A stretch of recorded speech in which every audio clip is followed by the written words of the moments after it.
Yo. Welcome to Snax on Sports. I'm your host, Jada Snax. That's my little intro. My little promo intro video for Snax on Sports. Mosquito bite or something, man. Damn.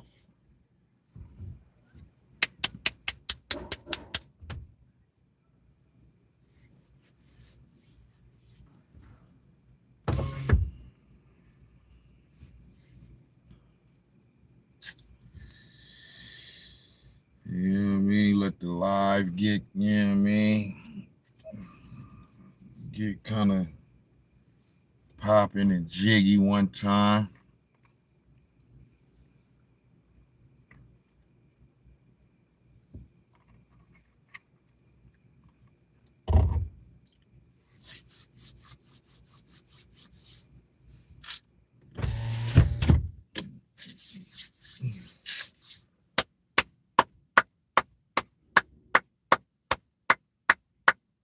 Yeah. NFL week 1, we here. We in the building.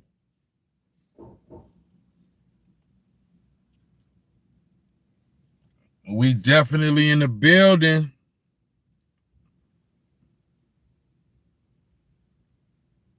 What y'all boys on, gang?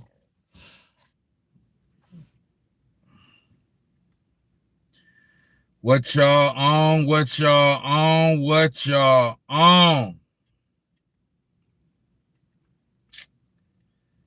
You dig?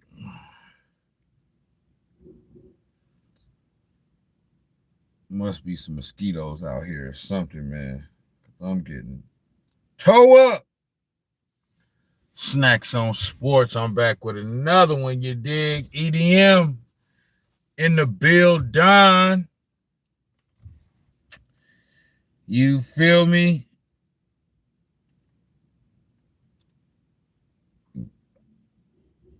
Snax on Sports. I'm back. Let's get it going, man. We finna recap this. We finna recap week 1. You know what I'm saying? Week one. We in full effect. NFL season. We in full effect. Let's get it going. I'm just trying to get a little internet service popping off. What happened to my internet service? What y'all boys on?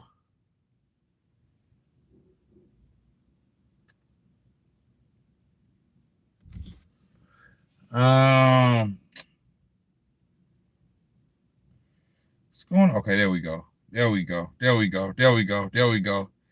Yeah, man. Week 1. What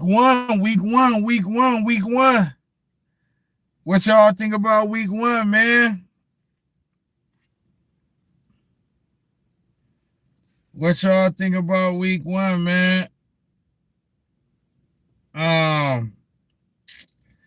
The most standout game, I'm going to just go down the list. You know what I mean? I'm going to just go down the list. But the most standout game to me, besides my Niners winning, is obviously Bills-Ravens.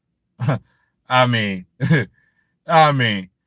my goodness, man. Just a choke job of epic proportions, man.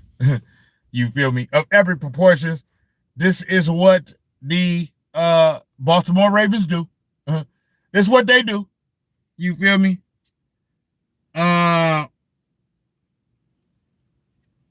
Let me see. Should I start off with that one? NFL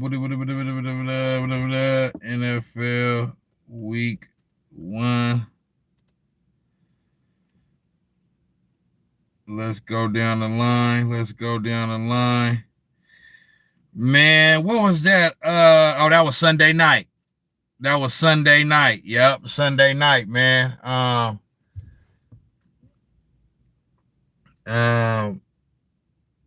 Yeah, that was Sunday night. So, bruh, Ravens. I'm gonna start with that. I'm gonna start with Ravens Bills, since that was kind of like the standout game. You know what I'm saying? Ravens Bills, Sunday night, prime time, America watching. You dig? And yeah, man. The Baltimore Ravens, just straight choke job of epic proportion, man. Epic pro mother in portion. You feel me? Straight up. These boys be staring, looking. What's up, big dog? What's up? Keep walking, bro. You know what I'm saying? But yeah, man, choke job of epic proportion. Like, come on, man. Like, I'm sitting there watching the game, bro. Sunday night, Ravens Bills. Just I'm looking at the Ravens like, goodness gracious. They in Ravens is in mid-season 4. I'm like, man, Derrick Henry, this boy looking like the greatest running back of all time.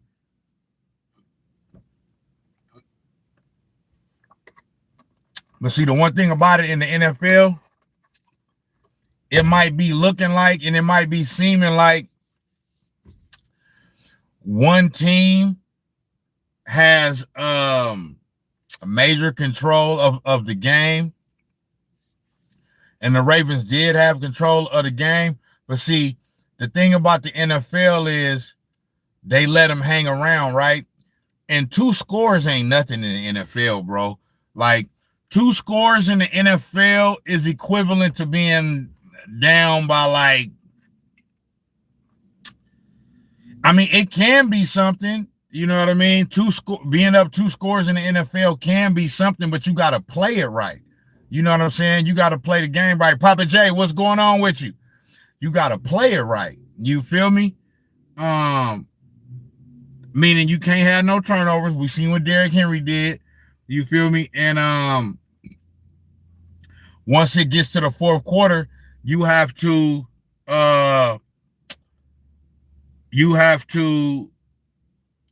now you basically plan. You don't want to play the clock too much, you know what I'm saying? Because you want to continue doing the things that got you the lead or whatever. But at a certain point in the 4th quarter, you know what I'm saying, being up 2 scores, you do kind of, the clock is your friend. You know what I'm saying? And so you gotta kind of play the clock right too. But outside of those 2 things, being down 2 scores, whether it's 10 points or 2 touchdowns, 14 points, or 15 to 16 points, you know what I mean? Which is still 16 points is still two scores. It's just 2 touchdowns and two extra point conversions. You know what I'm saying? But it's still 2 scores, and that was kind of one of the issues for the Ravens, is that they didn't put the Bills away. You know what I'm saying? They allowed for them to hang around. You know what I mean? Hang around.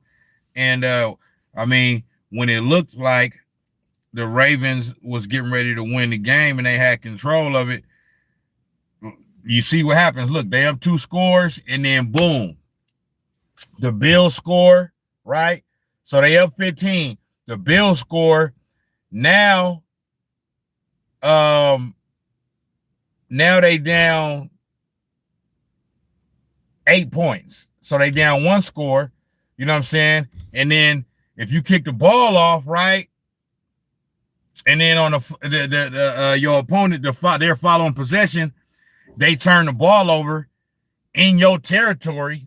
That's it right there. So as soon as Derrick Henry fumbled that ball, I already knew. I said right there, I said the Ravens getting ready to lose this game. They getting ready to lose this game. EDM say, I'm from Australia. I'm a Panthers guy. For sure. I'm going to get into the Panthers. You know what I'm saying? I don't who the Panthers played. I didn't pay attention to the Panthers too much, but I'm gonna get into them a little bit. Uh Papa J said, just thought I'd pop in and say what up. I got a long road trip tomorrow morning. So gotta head to man, go on get your rest, Papa J. Where you headed to, Papa J, if you don't mind me asking. You feel me? Load of truth in the building. Yeah, Josh Allen, a dog. Josh Allen is a dog. I was rooting for the Ravens in that game. But they didn't put him away. Like I said, two scores in the NFL is equivalent to like being down in the NBA like 10 to 15 points. You know what I'm saying? In the fourth. Like you can in basketball and the NBA, you can, especially nowadays with the high pace of basketball and a 3-point shot, you can overcome a 10-point lead like that, bro. You know what I'm saying? In 2 to 3 minutes. You know what I'm saying? You can overcome a 10-point lead. So the Ravens didn't put them away. Not only did they not put them away, they helped and assisted in the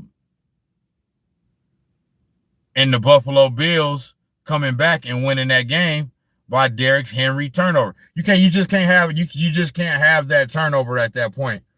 Houston heading to Austin to visit family. Okay, for sure. I'm gonna be taking a little road trip later on this month myself. You feel me? I'm gonna be driving to Oklahoma. You feel me, from Cali. So, yeah, have a safe trip, my boy. You know what I'm saying? Have a safe trip and all that. You know what I mean? Safe travels. Yep. So, but man, you can't have that turnover. You can't have that turnover right there. You just can't. Derrick Henry was running. I mean, this boy was looking like a man amongst boys, like straight up. I'm looking like every time I looked up, you know what I mean? This boy running for 20, 30 yards and running to the end zone for a touchdown. So it definitely looked like, but it definitely, for sure. You too, Papa J. God bless. But not, it definitely looked like the Ravens was getting ready to put that away. I mean, the Ravens still a good team, you know what I'm saying? That's week 1, but we know how the NFL season go, bro. Like when you these things happen, but at the same time, when you up like that, you know what I'm saying? And then you throw the game away like that, bro. That's the type of loss that can come back to haunt you later on in the season. You know what I mean? Down the road. You know what I mean? Whether it's seeding in the playoffs, whether it's you trying to make the playoffs or whatever, that type of loss can come back and haunt you. Every team, you feel me? Every NFL team usually has like one of those, you know what I mean, a season. You know what I mean? So it was just week 1. Baltimore Ravens got their choke job out of the way early. But the only thing about the Ravens is they have a tendency to do that. You know what I'm saying? They have a tendency to do that, whether it's in a game or whether it's like a microcosm of their season. Like they'll play great the whole season and then get to the playoffs and they'll just, you know what I mean? They'll just, wet the bed. They're just straight wet the bed. You understand me? This is what they do. So, that was a choke job of epic proportion. I'm looking at it here right now. The Buffalo Bills outscored them 22-6 in the fourth quarter in order to win that game by 1 point. You feel me? That was you can't have that. Let me see. But I want to say I heard Stephen A say something about either Stephen A or somebody on First Take mentioned something about that game. as far as they gave some stats about John Harbaugh, and since he's been there, how many games that he's blown like that. You feel me? Let me see. Let me try to pull that up, see if I can find that. First take Ravens Bills. Let's see here. Yeah, that was. I mean, that was a choke job of epic proportion. I'm sitting there watching it. Like I said, soon as Derrick Henry fumbled the ball, right there, I knew it. Right then and now, I said they getting ready to lose. They getting ready to lose. You know what I mean? They wet the bed. You feel me? It's like like you're not supposed to lose a game like that, bro. Like the stats that they put up, and for them to lose like that, just absolutely embarrassing. That's on Derrick Henry right there. And they said that he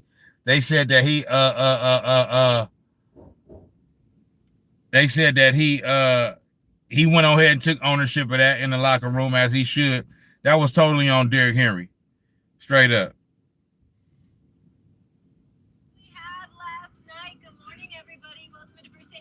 All right, the time where he's talking about right there, bro, is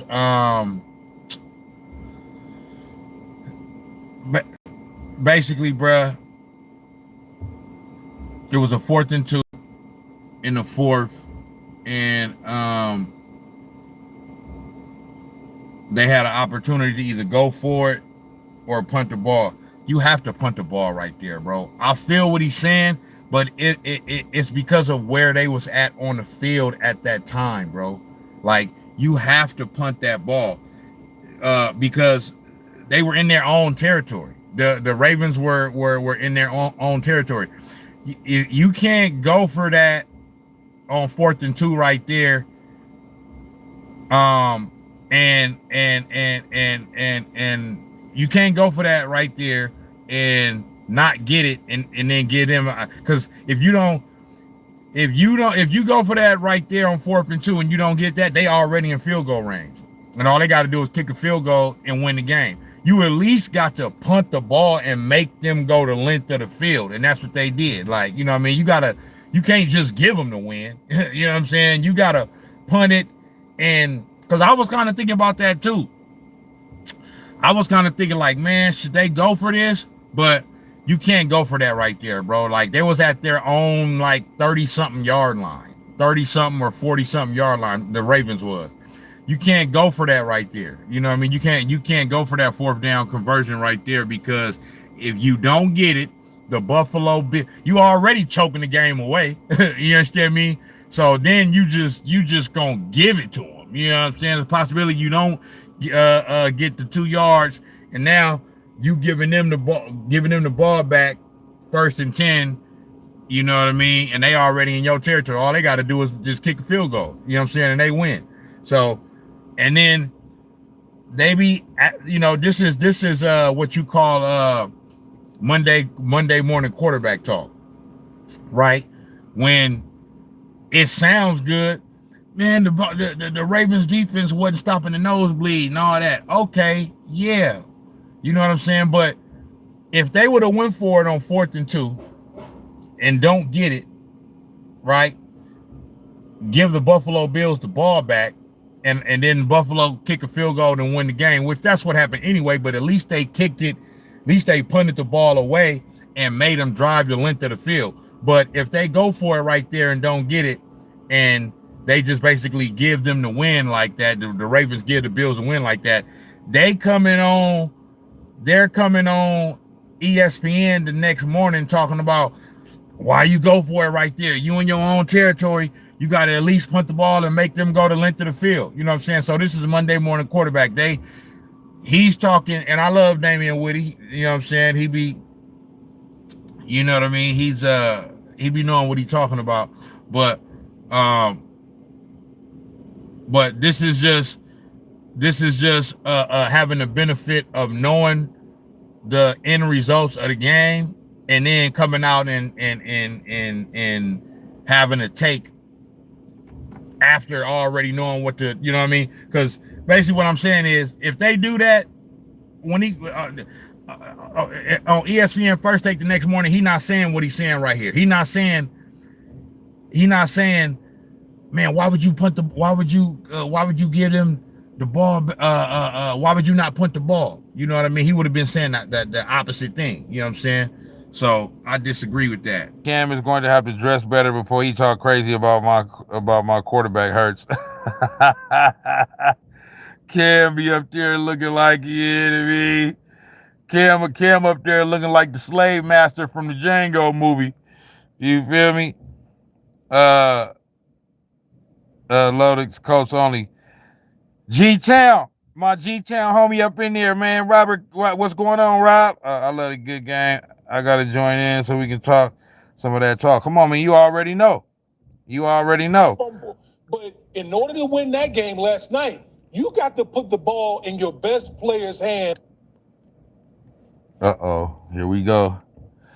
The internet over here be lagged out. Hold on, my fault.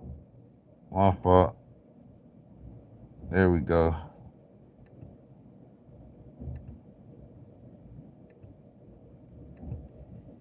Come on, man. We don't really identify this nigga mental be with health the leg. as This nigga be with the energy legs that crossed and and I think I can speak for Starting with our quarterback, Cam, by the way, that guy's built.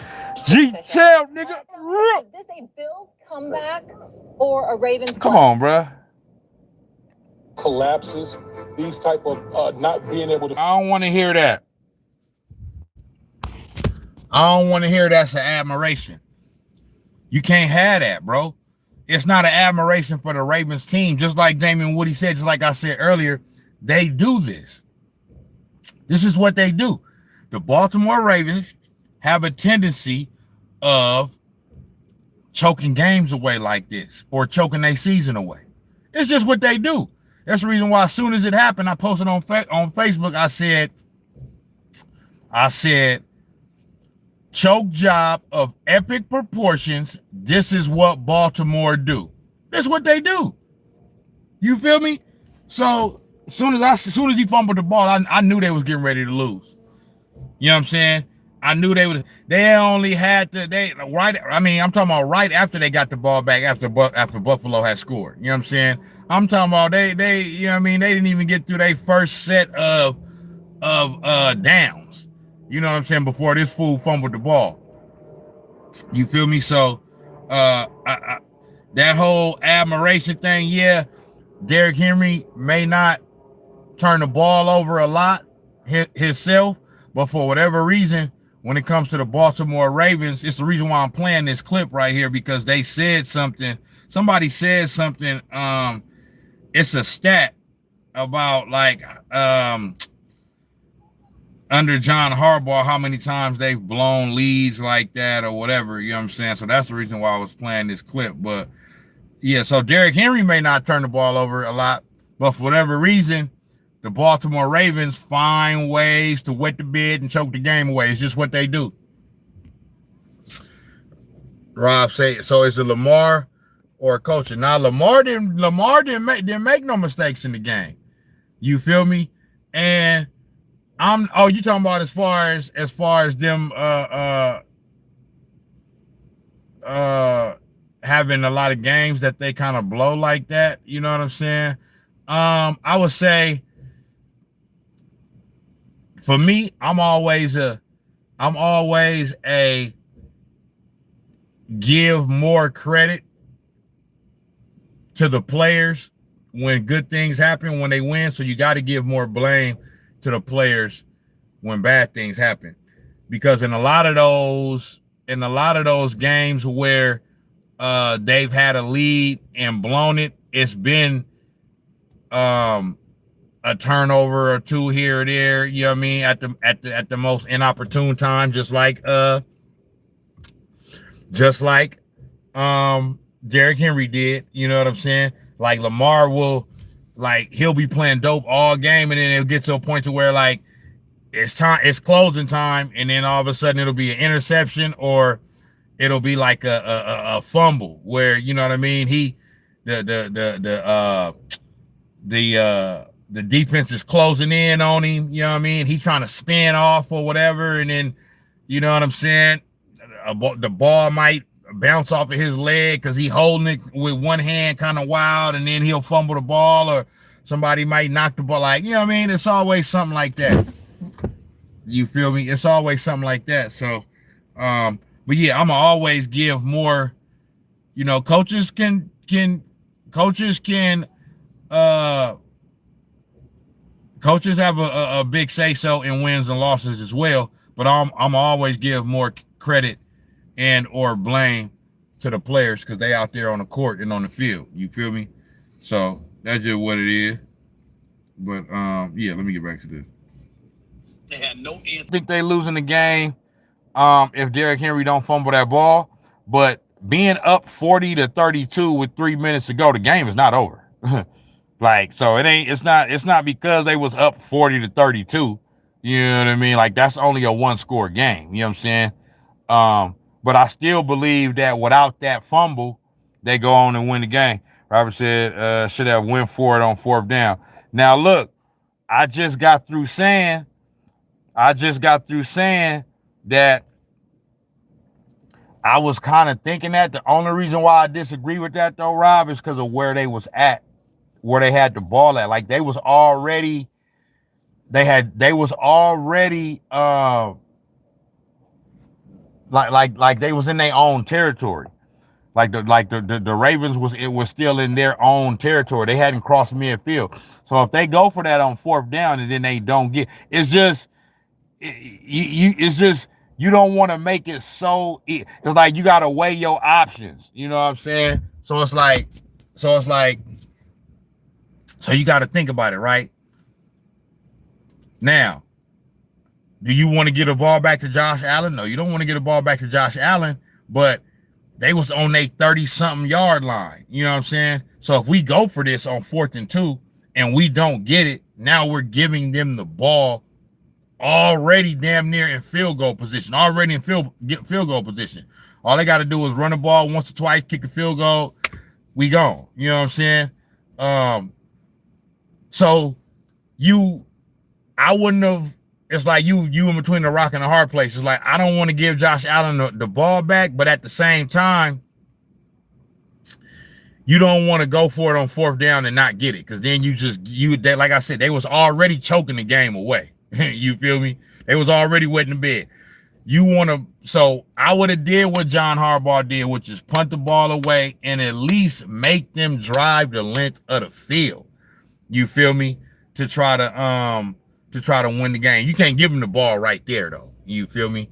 I understand, but your defense hasn't stopped Josh Allen in the 4th. Ravens defense is not good. I agree with that. 100%. It's just for me though. I would feel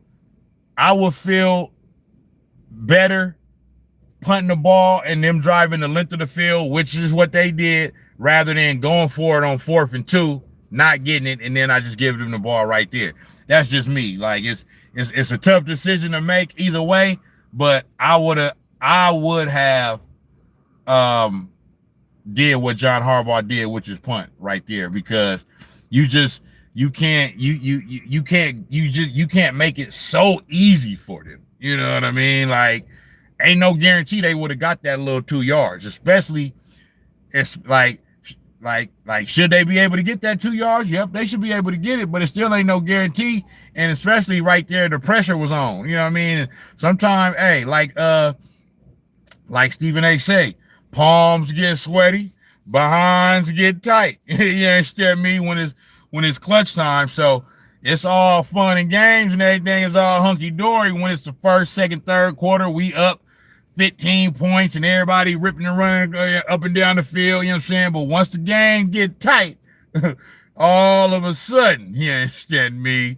You feel me? Everybody, you know, things, you know, when the game get tight, things get tight.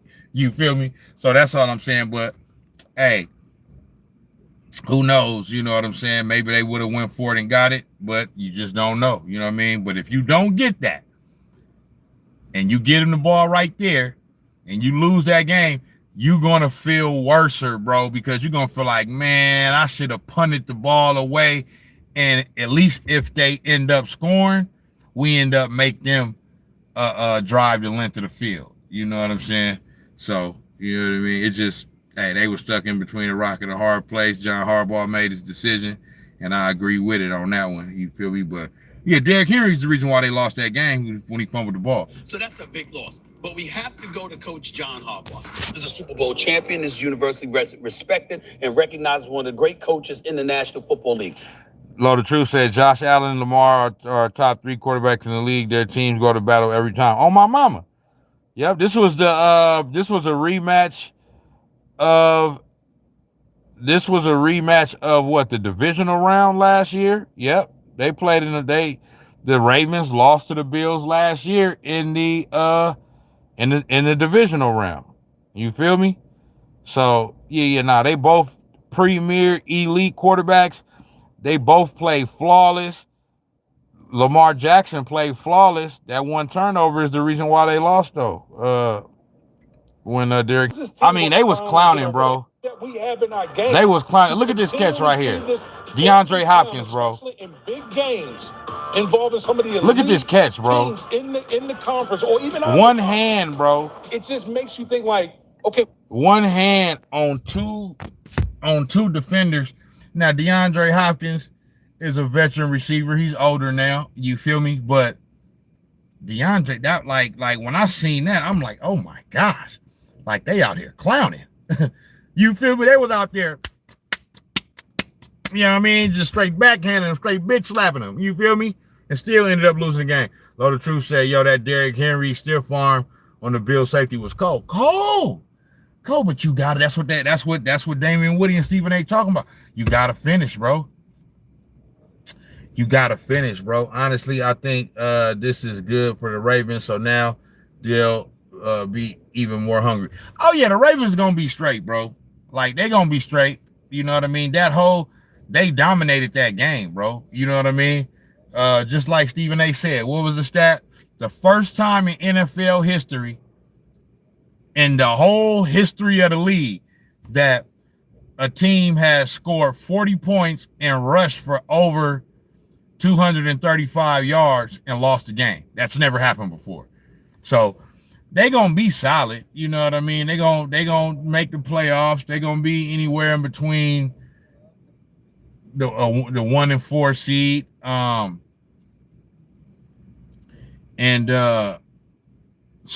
they're gonna be straight. But just like Damian Woody said, we know they're going to do their thing in the regular season. You know what I mean? Lamar Jackson going to be in contention for MVP, like always. Derrick Henry going, you know what I mean, going to rush for 1,500 yards, stiff arming and trucking mofos all season long. But what's going to happen when they get to the playoffs? You know what I'm saying? The Ravens is at they at a point now to where it's time to get to the playoffs and make a deep run and get to a Super Bowl, bro. You know what I'm saying? And get to a Super Bowl. You feel me? You know what I mean? So that's what they got to do. That's what they got to do. Bro. See, that's what I like. They flipping the conversation, bro. They talking about this ain't the 2000 Ravens. Bro. This you ain't got, bro. It don't matter, bro. You got to punt that ball, bro. If you don't punt that ball, see, this Monday morning quarterback. This is Monday morning quarterback because this Monday morning quarterback type talk. If they go for it on 4th and 2 and they don't get it, these people are saying the exact opposite of what they saying right now. Facts. Everybody know it. Facts. Okay? If they go for it on 4th and 2 and they don't convert, and you give Josh Allen the ball back right there on his own 30, right there in your territory already at the 40, 30-something yard line, okay, they're going to be saying the exact opposite thing of what they're saying right now. They're going to be saying, how could you not, how could you go for it right there? And you know what I'm saying? You got to at least make them drive the length of the field. And you know what I'm saying? That's the only thing I don't like about knowing the results. You know what I'm saying? Because you can easily just come out and say, well, I wouldn't have did that. I would have did this. But then if they would have did that and it wouldn't have worked, then you would have said you would have did the opposite. You know what I'm saying? I know for a fact. I watched Stephen A. all the time, bro. If they would have went for that fourth and 2 and they wouldn't have converted, and you give Josh Allen the ball back already in field goal range, he would have been saying, you should have punted. You can't give him the ball back that close. So that's all that Cam Newton is saying. Is like, bro, you got to make them people drive the length of the field. I understand that that's not the two. Is that, you know, it's not the same defense that we accustomed to seeing from the Baltimore Ravens, but still, bro, like you still got to make them drive the length of the field. You can't just give it to them right there. You feel me? Hey, Rob, I ain't mad at you, bro. Like I said, it's not that I fully disagree with putting the ball in Lamar's hands. You know what I'm saying? It's just, bro, the percentages, you know what I mean? The percentages of like John Harbaugh can't coach thinking about what somebody else gonna say, but you know he thinking like, man, if I go for this on 4th and 2, because you got to think, bro, they already choking the game away. So he like, man, if we go for this and I don't get it, man, they gonna crush me tomorrow. They gonna rip me to smithereens in the media, man. You know what I'm saying? I know you can't coach like that, but you know what I mean? So it's like, what's the saying? You damned if you do, you damned if you don't. You know what I'm saying? Some way he escapes. You got a 4th and 3. And look at this boy. Everybody and their mother knows you do not want Josh Allen to get the ball. This is not the Ravens defense. You can't look at the Ravens defense and say, okay, we can, and all they need is a field goal. Look at this boy. I would understand it a bit more. I mean, this boy looked like the Madden game out there. All you needed was a field goal. All Josh Allen needed to do was get them in field goal range. No, I'm doing everything I can to make sure he doesn't get that. Now ball. watch what Cam say. I agree with Cam. Okay, listen. On the hybrids are Cam finna break it down real quick. You know what I mean? With that hillbilly outfit he got on. He basically saying like this, like, look, true. This ain't the 2000 Ravens defense, but I mean, they got some players over there now on that defense. I mean, you know, they getting paid too. You feel me? That's the whole thing about it. You know what I'm saying? Everybody in the chat, give me a like one time. That's the whole thing about it, bro. You know what I'm saying? Like, I mean, it can't just be, I mean, what y'all out there for then? You know, I mean, make a play. Hit somebody. Stop somebody. I mean, trip somebody or something. You feel me? You can't just, defensively. You know what I'm saying? Defensively. It's like he just went through, Cam Newton just went through a list of basically what he's saying is, I understand they not the 2000 Ravens, but they got some players on that defense now. Raekwon Smith, Jair Alexander. Like, I mean, do something. You know what I mean? The game is on the line. You know what I'm saying? Like, hey, do something. So, I agree with that. You feel me? It ain't like they ain't got Pro Bowl, some Pro Bowlers and all pro players over there. You feel me? But you see how Buffalo, when they needed to make a play, what happened? Somebody made a play and forced a fumble, and they got the ball back. That's all Cam Newton is saying. Hey, y'all got somebody over there. I mean, do something. Hey, trip somebody, clip somebody, do something, man. You know what I mean? Snatch somebody helmet off, do something, bro. You know what I'm saying? Like, the game is on the line. So yeah, they both got high-powered offenses, but you see down the stretch when it was time to, you know what I mean? When it was time for the Buffalo Bills defense to show up and make something happen, and get a stop. That's what they did. They got the fumble, and then they came back and they forced a punt. You feel me? Now, I know y'all saying they should have went for it on 4th and 2, but still, you know what I'm saying? They at least forced them into a 4th down. The Ravens defense couldn't even force the Bills to even get to 4th down to where they would have to make a decision. You see what I'm saying? So, but all the more, bro, that was a great game. Sunday night football. The country was watching. America was watching. And that's all we asked for is a great game. And we got a great game week 1, Sunday night, Ravens, Bills. Both these teams they probably going to see each other again down the line. You feel me? In the playoffs, maybe not. Ain't no guarantee, but that was a good game. Like I said, the Ravens is going to be fine. They're going to bounce back. You know what I'm saying? I expect them to win. How many games did I say the Ravens was going to win this year? I got the Ravens in the AFC Championship game this year. So, you know what I mean? I didn't already. I did my 2025 NFL predictions on my last live, and I predicted that the Ravens are going to be in the championship game. So, you feel me? I already got them bouncing back. I can't remember how many games I said they was going to win this year, but I got them in the championship game. So, you feel me? Yeah. All right, let me get to the next. Let me get to the next game. Who was the first game in week 1? Okay. Eagles, Cowboys. So, defending champion Philadelphia Eagles. Robert Cup said momentum at that point. You on the road, you have to be aggressive. Nah, I don't totally agree with that, but it is what it is. They punted. You know what I'm saying? End up losing the game. So, you know, it is what it is. But yeah, first game of week 1, Thursday night, was Philadelphia Eagles hosting the Dallas Cowboys. That was a dope game. You feel me? What was the biggest news out of that game? The biggest news out of that game was bro spitting on Dak Prescott and getting suspended. You know what I mean? Getting kicked out of the game or whatever. You feel me? But Jalen Hurts is he was balling. He was straight balling. You know what I mean? Ain't nothing else to even talk about. You feel me? He was doing his damn thing. And even when they stopped the run, when they stopped the pass,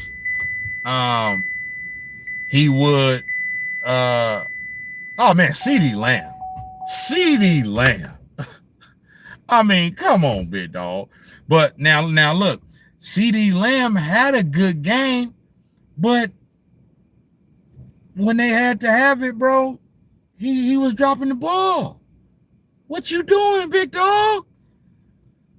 Come on, bro. See, that's why Jerry Jones is like, listen,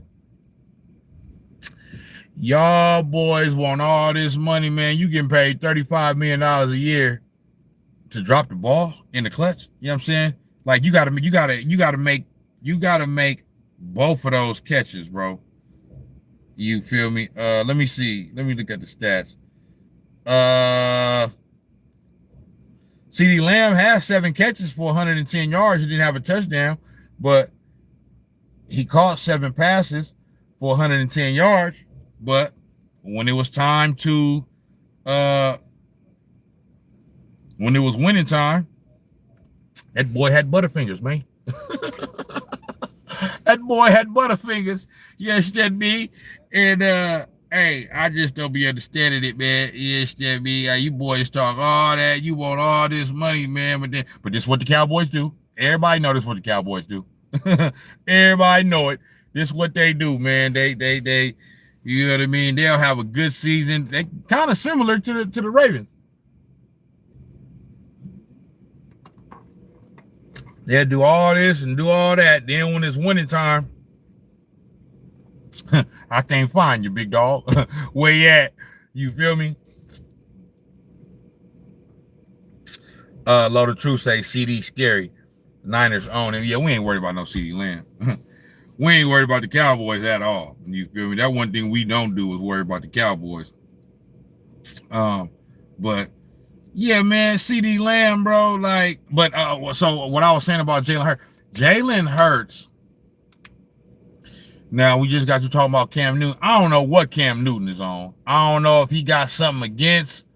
Yeah, Dak played well. Dak played well, Rob. But I don't know what's up with Cam Newton. I don't know if he got something against Jalen Hurts. I don't really think he do. You know what I mean? I just think sometimes these dudes, they be having dumb takes. To say that Jalen Hurts is not a top 10 quarterback in the NFL, like, what are you talking about, bro? The only quarterbacks that I will put above Jalen Hurts, and even some of these quarterbacks, even though they got more individual accolades, they ain't got the ring. You know what I mean? Not all of them, but the only quarterbacks that I would definitively take over Jalen Hurts, Patrick Mahomes, Josh Allen, Lamar Jackson, Joe Burrow. After that, I'm putting Jalen Hurts in the 5th spot. You know what I'm saying? He's a Super Bowl champion. He won. I believe he won the MVP, the Super Bowl MVP, right?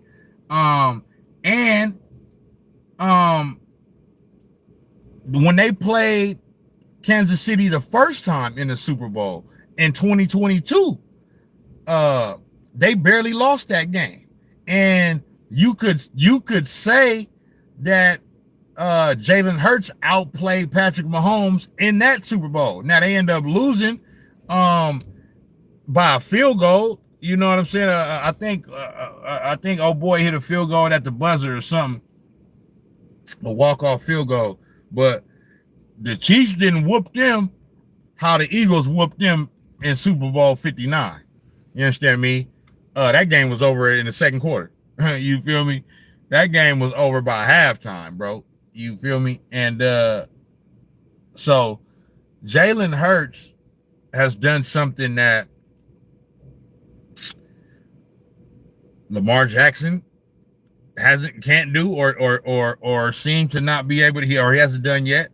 And he's done something that Josh Allen hasn't done yet. And that's beat Patrick Mahomes. You feel me? That's beat Patrick Mahomes. Patrick Mahomes, and this is a crazy stat right here. This is a crazy stat. Ever since Patrick Mahomes, because you know that his first year, Alex Smith was still there, so Alex Smith was the starter. But once he took over as the starter in his second year, Patrick Mahomes I'm talking about, Patrick Mahomes ain't never ended a season less than the AFC Championship game. Every year his season ends in either the championship game, which is the Final Four, or the Super Bowl. Like, that's just crazy stats, bro. The man been in the league for 7-8 years now. You feel me? Now, that might come to an end this year. I'm not going well, actually, I'm actually predicting. I actually predicted that that's coming to an end this year, because in the AFC Championship, I predicted that the AFC Championship game this year is going to be Bengals Ravens. That's just my prediction. I could be wrong, but that's what I came up with. But Robert say, plus he on his 4th offensive coordinator in 4 years. Hey, the boy Jalen Hurts, he's a winner. Period, point blank. And opposite of Lamar Jackson. Like I said, I love Lamar Jackson. He's my favorite player to watch. You feel me? But he does the opposite of what Lamar Jackson do. You know what I'm saying? In the playoffs. Jalen Hurts plays his best in big moments, in the biggest games. Lamar Jackson has found a way to do the opposite. You feel me? Like he'll win the MVP. He'll do all that in the regular season. But then, you know what I'm saying? In the playoffs, you know what I mean? he don't play to that same level that he played throughout the whole season. And for Jalen Hurts, it's the exact opposite. You know what I'm saying? Not to mention, Jalen Hurts was an MVP candidate. I want to say, what was that? I think that was 2022. He didn't win it, but he was an MVP candidate. If you're a candidate, that means you had an MVP caliber season, whether you won it or not. You feel me? Load of Truth say Cowboys DBs shut down AJ Brown and Devontae Smith. Hurts was going to tight end all day when throwing. Oh my mama. And he was kind of looking like Patrick Mahomes somewhat, meaning y'all know how Patrick Mahomes, when it looked like it's nowhere for him to throw the ball to like he'll find a way to like just like scramble for the first down or whatever, and you be like, damn, bro, like how do he keep just doing this? It ain't like he Michael Vick or Lamar Jackson back there. You feel me? He find a way to scramble out of the pocket, and he'll do some magician shit and duck a defender and you know what I mean, and tightrope the sideline and somehow find a way to get a first down. You be like, how you do that? That's what Jalen Hurts was doing. You feel me, against the Cowboys. You know what I'm saying? They could not stop him, especially in that first half. They couldn't stop him. You feel me? So Jalen Hurts, to me, like I said, I will put him as the 5th best quarterback in the league. So I don't know what Cam Newton talking about. I don't know. I don't know what he's seeing out there that got him thinking that Jalen Hurts is like there's 10 quarterbacks in the NFL better than Jalen Hurts. Cap. That's big cap. You feel me? And part of his reason for saying that, I guess, is because he looking at, oh well, you know, look at the team that's around them and all this and all that. Bro, to me, that's not a valid excuse. I hate when they do that, bro. Like, you can't penalize the quarterback because he has good teammates. Basically, when you do that, what you basically saying, it's like that's not Jalen Hurts' fault that his organization knows how to put a good team together. It's the same thing they do with Brock Purdy. When Brock Purdy was the first 2 years when he was coming up, oh, it's the weapons around him and this and that and blah, blah, blah, blah, blah, blah, blah. Bro, like, Brock Purdy still got to go out there on the field and perform, bro. Just because you got all of these weapons, you can have a bum-ass quarterback back there that can mess it all up. You feel me? And I always use the example of the 2022 NFC Championship game.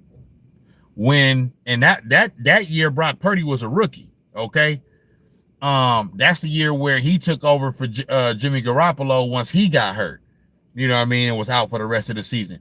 But I used the 2022 NFC Championship game, Niners versus Eagles, when Brock Purdy got hurt in that first drive and messed up his elbow and he couldn't play no more. And then we didn't have no quarterback after that. We basically, damn near Christian McCaffrey was playing quarterback back there, right?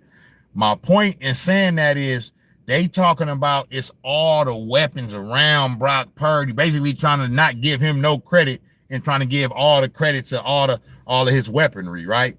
Well, when Brock Purdy, if that's the case, when Brock Purdy went down, right, and we didn't have a quarterback, and he was no longer able to play for the rest of that game. So he wasn't able to, so he got hurt and he was done for the game. He was out for the game. But who was still there was Christian McCaffrey was still there. Deebo Samuel was still there. Brandon Ayuk was still there. George Kittle was still there. Trent Williams was still there. Kyle Juszczyk was still there. On the defensive end, Nick Bosa was still there. Fred Warner was still there. Deommodore Lenoir, I think we had Deommodore Lenoir. At that time, he probably wasn't the Deommodore Lenoir that he is right now. But I think he was on the team at that time. My point being is all of these weapons and all of these all-pro players that they say were the reason why the 49ers were so successful and not Brock Purdy, they were all there. But so if it was all the weapons and all the all-pro players, well, it shouldn't have been no problem when Brock Purdy got hurt. They should have just been able to continue on, truck along, and hey, it shouldn't have been no issue. You know what I'm saying? So I always use that as an example to say, bro, that's cap. You need a quarterback, bro. So I don't agree with the whole, Jalen Hurts, like that's it's like when you say it's like you want him to play with bums. Like why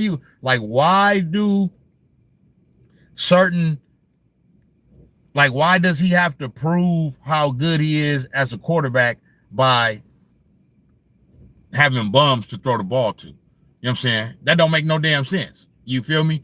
You can't penalize the quarterback because the franchise and the team does a good job putting a good team together. That's their job. That's what they're supposed to do. You know what I'm saying? You want to have the best players at every position. You know what I'm saying? Like that's what the goal is. You feel me?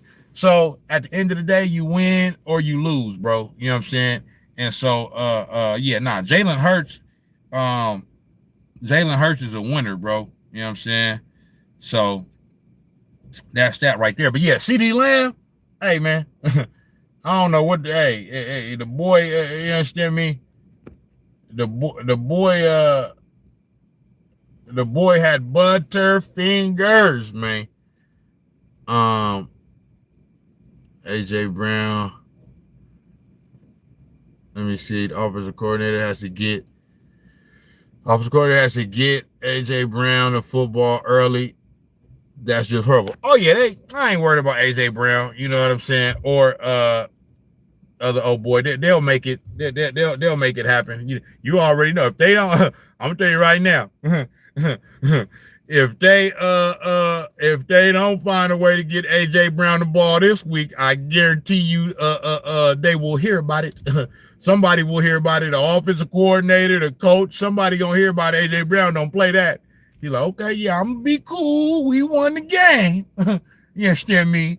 But next week, you feel me? Y'all need to be forcing the ball to me. I don't give a damn. Y'all know how these receivers is. Prima donnas like a mofo. These receivers, hey, they want the ball. They don't give a damn. You feel me? If you ain't getting them the ball, hey, you gonna hear about it. AJ Brown gonna make sure they gonna hear about it if he don't get the ball this week. You understand me? Best believe that. You feel me? But you do got to give credit to the defense too. You know what I'm saying? And AJ Brown and what's the other receiver that they got? The skinny dude, I forget his name. AJ Brown and other old boy, they got to make sure y'all got to get open. Y'all got to get open. You feel me? Yeah. Load of truth said Saquon, the cheat code to open up the offense. Yeah, Saquon is that dude. Load of truth. Oh yeah, I'm gonna get to that. I'm gonna get to the Niners. I'm gonna get to Kittle injury and all. I'm gonna get to all that. Proud to be an American. Say it's easy. It's a free smash the thumbs up. But come on, man. Everybody hit the like button. You feel me? Sizzle. What's up with you, Sizzle? Oh yeah, Sizzle. Okay, yeah. The Eagles doing their thing. I'm talking about. You feel me? Load of truth say, if you stack the box, the receiver's gonna eat. No, straight up. Yeah, they gonna. I ain't worried about AJ Brown. He gonna get the ball. They gonna make sure they feed him the ball. You know what I'm saying? They gonna make sure that they feed him for sure. Let me see. But yeah, let me see. Yep. What else happened in the Eagles Cowboys game? Yep. Dak Prescott played well, got spit on. CD Lamb had butterfingers when it mattered most. Had a good game, but when it mattered most, he wasn't nowhere to be found. You feel me? So, but yeah, Eagles end up winning the game 24-20. as they had their little ring ceremony or whatnot. So that was dope. All right, what's the next game? So then Friday, you had the Chiefs versus the Chargers. Okay, the Chargers, LA Chargers beat the Chiefs 27-21. The boy, Herbert, the boy Herbert, that's my boy right there. I like Herbert. He kind of got some of that.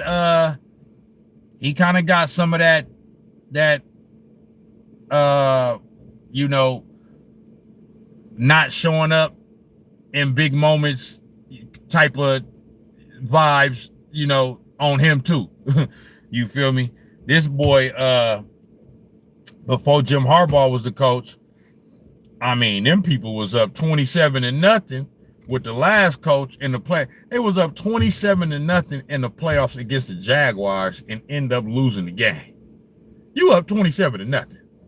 I mean, good grief. Now, part of that you could say, well, you could look at the defense and say, I mean, damn, defense, you know what I'm saying? Like, I mean, because Justin Herbert don't play defense.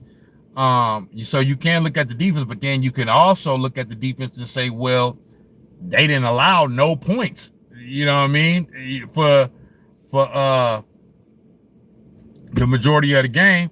So it's like they did their job, then they didn't do their job. And then you can say the same thing about the offense. They scored 27 points in most games is going to win you the game. You know what I'm saying? Most of the time. You know what I mean? Like, so you would want the defense to be able to get, a stop or two down the stretch. You understand me? But to be up 27-0 against the Jaguars in the playoffs and lose, you feel me? Like, I mean, everybody got some. The head coach, Brody ain't there. Oh, that was Brandon Staley, or whatever his name was. You feel me? He ain't the coach no more. But, yeah, he got to take some blame for that. Justin Herbert got to take some blame for that. The defense got to take some blame for that. I mean, when you up 27-0 and lose, that's an absolute choke job of epic proportions, man. You know what I'm saying? Everybody contributed to that. You feel me? Like, straight up. You know what I mean?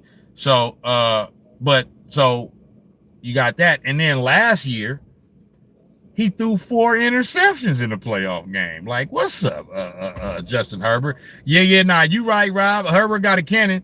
You feel me? Herbert got a cannon. The truth said Herbert got a rocket. Oh, my mama.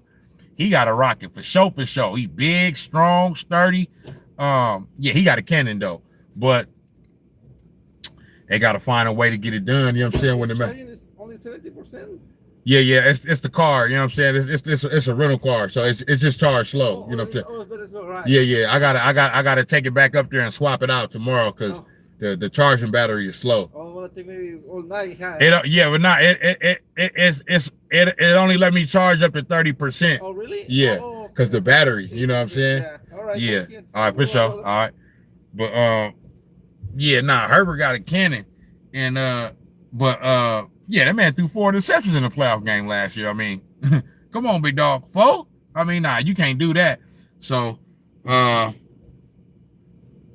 yeah, but Jim Harbaugh is the right man for this. I love Jim Harbaugh, bro. That's my favorite coach. You know what I'm saying? Even though, Cal, I love my own coach too, Cal Shanahan. I love Cal Shanahan. I hate the criticism that he get. You know what I'm saying? I don't understand it at all. You know what I'm saying?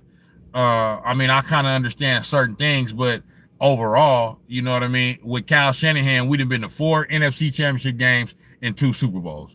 I mean, what more do you want? I mean, I guess you could say we want to win it, but I mean, damn, you know what I'm saying? At least with Kyle Shanahan, you're going to have a chance. You know what I'm saying? And he didn't put he knows how to, they know how to put a good team together. You know what I'm saying? They done proven that. So, but Jim Harbaugh is my favorite coach, bro. You know what I'm saying? Like, I love Jim Harbaugh. He's the man for the job. I already knew when the Chargers signed, when they hired Jim Harbaugh as their coach, I already knew they finna be a problem. They finna be a problem because Jim Harbaugh has the pedigree of everywhere Jim Harbaugh done been, the program is successful. He did it at San Diego State. That was his first coaching gig with the Aztecs. He turned them into something. Then he got hired at the Stanford Cardinal. Robert Cuffey in the chat, that's my homie. We grew up together. You know what I'm saying? We from the same hood right here in East Palo Alto, G-Town. So he'll tell you about the Stanford Cardinal. Stanford is known for having nerds and geeks. Okay? So the fact that Jim Harbaugh was able to go to Stanford and actually turn them into a powerhouse, you know what I'm saying? Like, that tell you all you need to know. You know what I'm saying? Jim Harbaugh was there towards the end of what's his name? The oldest coach in the league. My dude, I can't believe I'm forgetting his name, bro. But not Steve Spurrier. Oh boy, that was with the Seahawks all these years. You feel me? And won a Super Bowl with the Seahawks. Pete Carroll. Jim Harbaugh was over there with the Stanford Cardinal towards the end of Pete Carroll's run with USC. You know what I mean? Beat up on them once or twice. You know what I'm saying? So that was the what's your deal? The what's your deal game. Yeah, Rob, Pete Carroll. That was the what's your deal game. You know what I'm saying? When it was USC versus Stanford and Pete Carroll came up to Jim Harbaugh after the game and was like, what's your deal? Because Jim Harbaugh was, they had the game won, but Jim Harbaugh was still he was still running it up. he was running that thing up. You understand me? So Pete Carroll hit him with the what's your deal? You feel me? And so Jim Harbaugh turned the Stanford Cardinal team around. You know what I'm saying? And turned them into a powerhouse. That's when he had Andrew Luck over there. You feel me? I don't remember did he coach Christian McCaffrey? I don't know if he coached Christian McCaffrey or if he was already gone by that time. But he for sure had Andrew Luck. You know what I'm saying? And then he went on to the Niners. And when he took over when Jim Harbaugh took over the San Francisco 49ers, they had Alex Smith, bro. Alex Smith was one of the biggest quarterback busts, #1 draft pick busts in NFL history. I'm talking about straight butt cheeks, man. You know what I'm talking about? I mean, now, at the same time, Alex Smith did have a rough go of it his first few seasons because damn near every year they was changing offensive coordinators, and he had like 3 coaches within his first 6-7 years or whatever. You know what I'm saying? And then when Jim Harbaugh came over there, Jim Harbaugh actually turned Alex Smith's career around and turned him into a credible, a solid quarterback, bro. You know what I'm saying? Like, he actually turned him into something. You know what I'm saying? And Jim Harbaugh's first year, Jim Harbaugh took the same team that Mike Singletary and Mike Nolan had, that couldn't win no more than 5 or 6 games a year, took that same exact team, and his first year went to the NFC Championship game. If it wasn't for Kyle Butterfingers Williams that kept fumbling the ball in the NFC Championship game against the New York Giants in the 2011 season, I'm talking about that New York Giants San Francisco 49ers game 2011, that was a slobber knocker right there. I'm talking about them fools was hitting. They was hitting. And the game came down to a muffed fumble punt from Kyle Williams, gave the Giants the ball right there in our territory, and all they had to do was kick the field goal. They went on to the Super Bowl and beat Tom Brady for the second time in the Super Bowl. You know what I'm saying? But Jim Harbaugh's first year, we went to the NFC Championship game. Second year, we go to the Super Bowl. Third year, we go back to the NFC Championship game. We lost to the Seattle Seahawks, and they ended up going on and winning the Super Bowl, blowing out the Denver Broncos. And then his fourth year, they had a little what you call it, turbulence. They went 8-8. At one point of the season, they was 5-3, but they ended out the season bad. There was a lot of turmoil going on between Jim Harbaugh and the front office. That's when we had Trent Baalke as general manager. Jed York chose Trent Baalke over Jim Harbaugh. I guess they felt like they was the reason for the team's success when it was so blatantly obvious that Jim Harbaugh was the reason why the team was having success. And basically they ended up firing Jim Harbaugh because they couldn't get along. And, bro, I'm talking about as a 49er fan, bro, that's the first time in my whole life I actually considered if I want to continue to root for that team, bro. Because I'm like, bro, why are you firing Jim Harbaugh, bro? They tried to what did they try to do? They tried to put it in the media like it was what's the word? Like it was a two-way thing. Like both like Jim Harbaugh and the team wanted to go their own separate ways. That was they basically fired Jim Harbaugh, bro. You know what I'm saying? And I'm talking about Jed. Boy, you gonna fire Jim Harbaugh and then gonna hire Jim Tom Sula? Like I'm talking about an absolute joke. I'm talking about Jed York. We was lighting his ass up on Twitter. I'm talking about we was lighting his monkey ass up. You feel me? But he learned the error of his ways. Okay. He hired Jim Tom Sula, then hired Chip Kelly, and then finally got it right and fired Trent Baalke and hired Kyle Shanahan and then got out the way. That's what we want from an owner. Hey, hire the necessary people to hire the right football people to do the job and just get out the way, big dog. You understand me? So he learned his lesson from that. But I'm just saying all that to say about Jim Harbaugh. And then then he go to Michigan,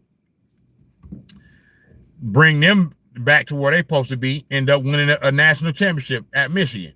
Okay.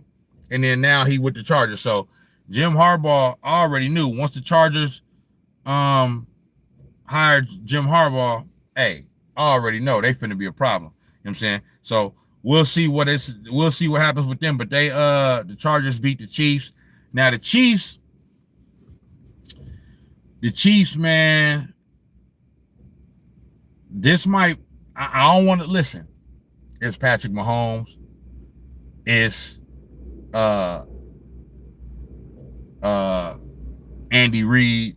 So I've learned my lesson from counting out the greats.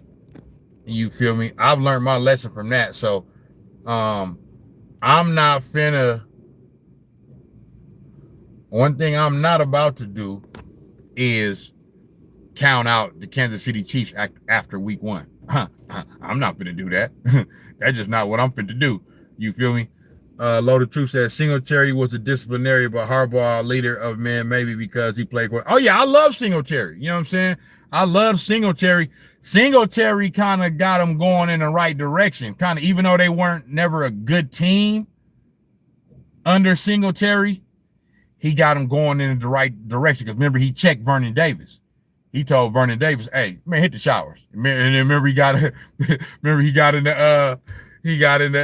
the press conference. I need winners. Can't win with them. Can't do it. You feel me?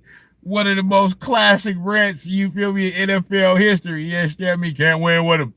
Can't do it. You feel me? So they said that, bro, they said Michael Singletary, I don't know what he was trying to prove. They said that man was in the locker room. They said that man dropped his drawers, fam. Not his drawers, but he dropped his pants. You know what I'm saying? Like I said, I don't know what, he was trying to get some type of point across, but you feel me? They said that man was in the locker room. He went over here and dropped his pants, fam, and was trying to teach them a lesson one time. But remember, he checked Vernon Davis, and since that point, Vernon, that was the turning point for Vernon Davis for the rest of his career. You know what I mean? He was a stand-up guy for the rest of his career. You know what I'm saying? And so yeah, Mike Singletary kind of did for the Niners and kind of like heading them in the right direction. Because one thing up under Mike Nolan and Mike Singletary on defense, our front seven was always solid. The front seven was always solid. Navarro Bowman, Patrick Willis, Justin Smith, Alden Smith, that was the heart of our defense. That was the heart of our team, the front seven on defense. Our secondary was always trash, straight butt cheeks, ass. You feel me? And then our offense, the good part of our offense was Frank Gore. You know what I'm saying? But Alex Smith either was hurt or when he was out there, he was god awful. You know what I'm saying? So we just couldn't put it together. But Mike Singletary kind of did for the Niners what Mark Jackson did for the Warriors, headed them in the right direction. Now, the Warriors actually had some success under Mark Jackson. You know what I'm saying?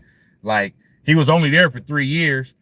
His last 2 years, they were actually a good team. And then Steve Kerr took over, and we all know what happened. You feel me? But so the only difference is Mike Singletary, they was never a good team under him, but he got them going in the right direction. You know what I'm saying? And then he got them going in the right facts, Rob. And then he got them going in the right direction. And then Jim Harbaugh got hired, and we went on to do some dope things. But the Chiefs, man. So I'm not counting out the Chiefs at all. It's week 1. But the only thing I will say about the Chiefs, bro, is that so they scored 21 points. Like the Chiefs offense, and then we going on as the 3rd straight year now. They won 15 games last year, but all of their wins was like they got some help from the NFL. We all know the Chiefs they be getting them calls. Okay. They was getting some help from the refs. You know what I mean? They was winning some games, down to their defense was carrying them. The Chiefs offense has not been like that explosive offense for like 3 years now, bro. Okay? It started 2 years ago. Okay? When they actually won the Super Bowl that year. But that whole year, they wasn't the offense that explosive, you know what I mean, offense. They just wasn't. And then last year, okay, they found a way to win games and got to the Super Bowl, but then got crushed in the Super Bowl. And now this is the 3rd year now, bro, to where, like I said, it's only 1 game, but it seems like the same thing was happening, bro. Like the offense, it don't look explosive. And so that's the only thing I'll say about the Chiefs is that, like I said, I ain't gonna count them out. They still got Patrick Mahomes. You can't count out Patrick Mahomes. I don't give a damn. You feel me? But they just don't look like they're the same. And so eventually that is going to catch up with them, bro. You ain't going to be able to just keep winning these games, you know what I mean, just squeaking by. You feel me? It just ain't going to happen like that. You feel me? So, I think this year is the year that it catches up with them.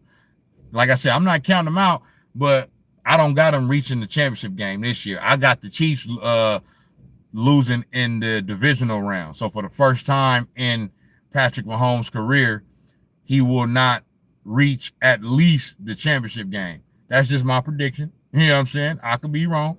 You feel me?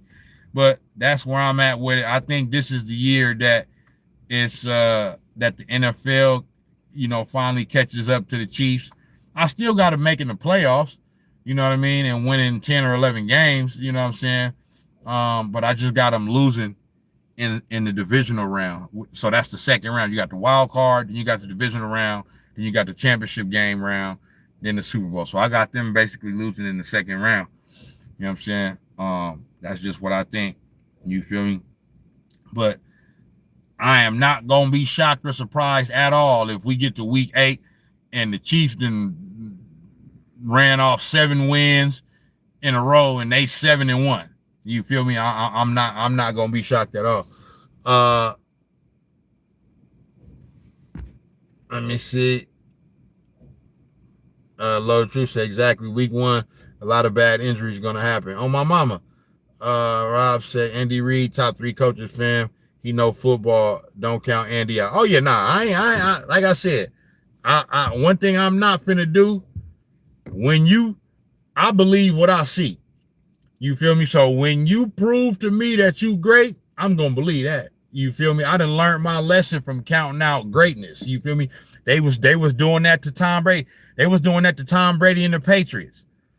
They went 10 years without winning a Super Bowl in between 2004 and 2014, but they had made 2 Super Bowls though. They had made it to 2. They just didn't win it. They made it to Super Bowl in 2007. That was, to me,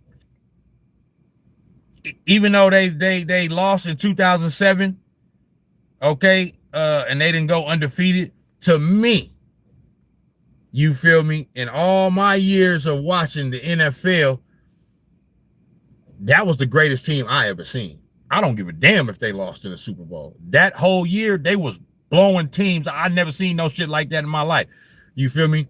Like, Randy Moss broke Jerry Rice's touchdown record that year, and Tom Brady broke the passing touchdown record that year. Now, Peyton Manning came after Tom Brady and broke his record, but at that time, you know what I'm saying? So they was breaking records all, you know what I mean, all year long. Like, you know what I'm saying? To me, that was the greatest team I ever seen.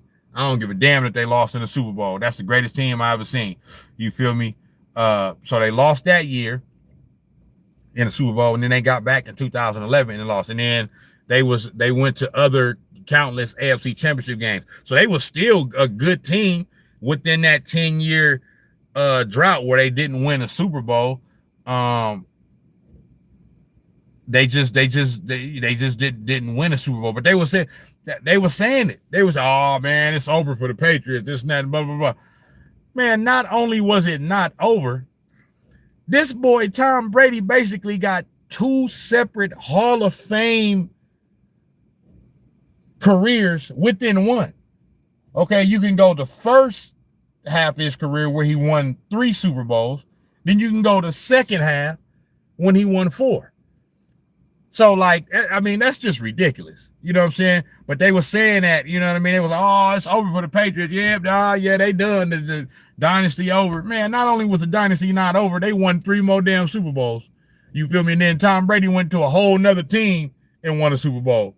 So, yeah, I don't count out greatness. You know what I'm saying? So I ain't counting them out. It's just, I do know eventually that it catches up with you. You know what I'm saying?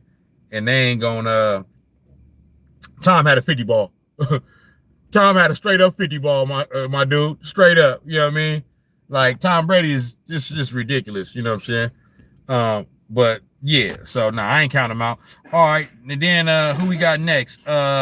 Buccaneers. So the Tampa Bay Buccaneers beat the Atlanta Falcons. You feel me? 23-20. I didn't pay attention to that game at all, so I ain't really got too much to say about that. Except for, let me look at the stats. Except for Baker Mayfield.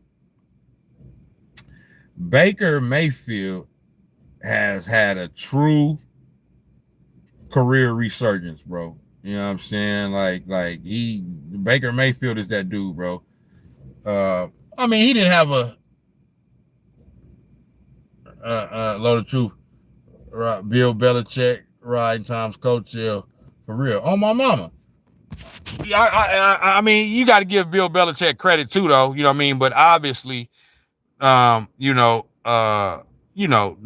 credit always gonna go to the player. And I remember Shannon Sharp was always for years talking about more credit go to Bill Belichick. Man, even when he was saying that, bro, I never believed. I always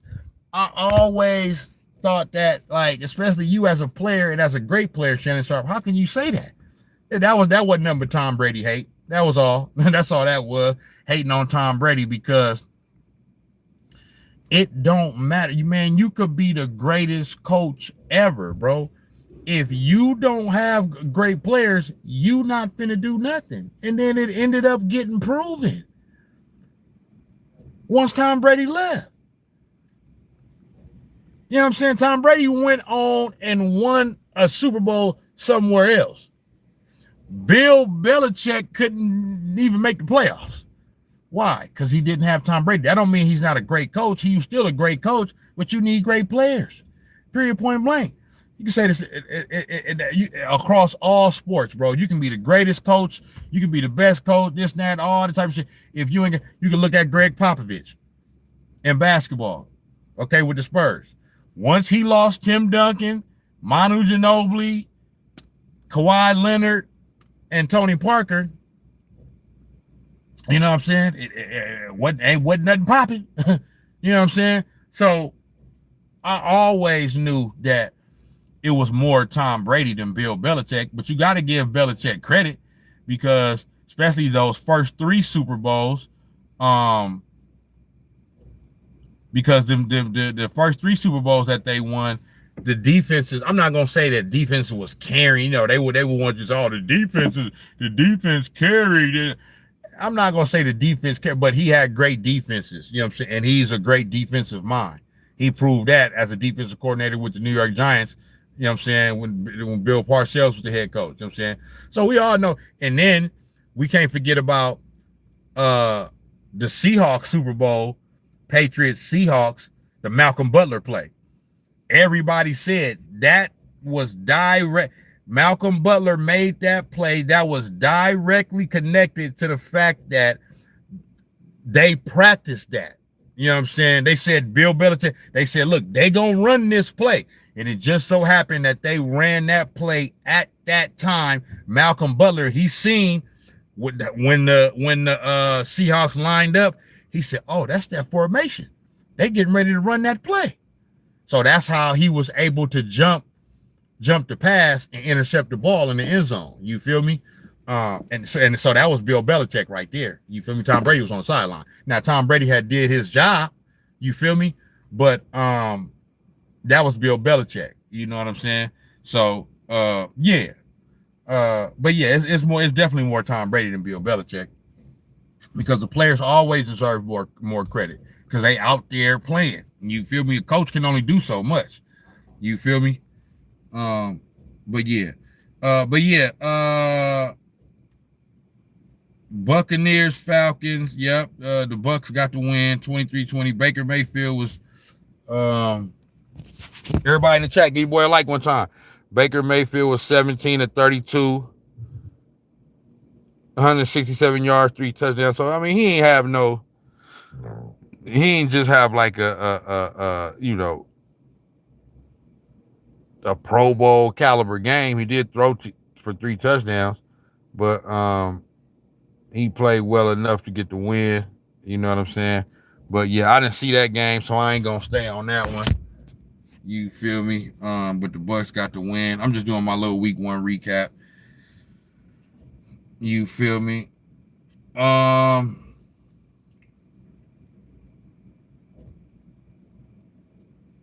Who we got next?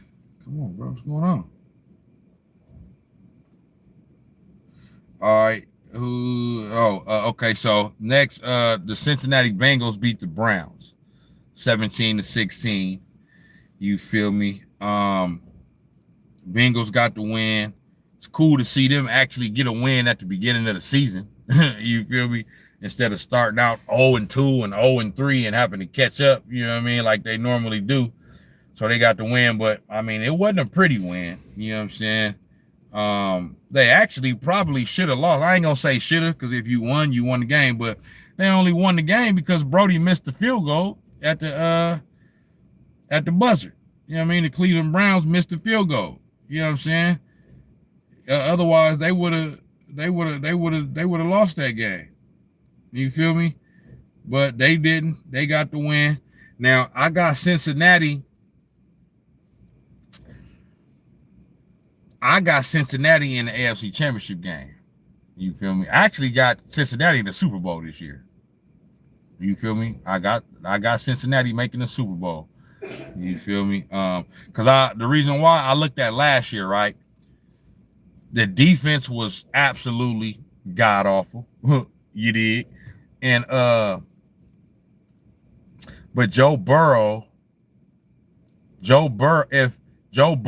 had an MVP caliber season last year, if the Bengals win 11 games last year, Joe Burrow was the MVP over Josh Allen.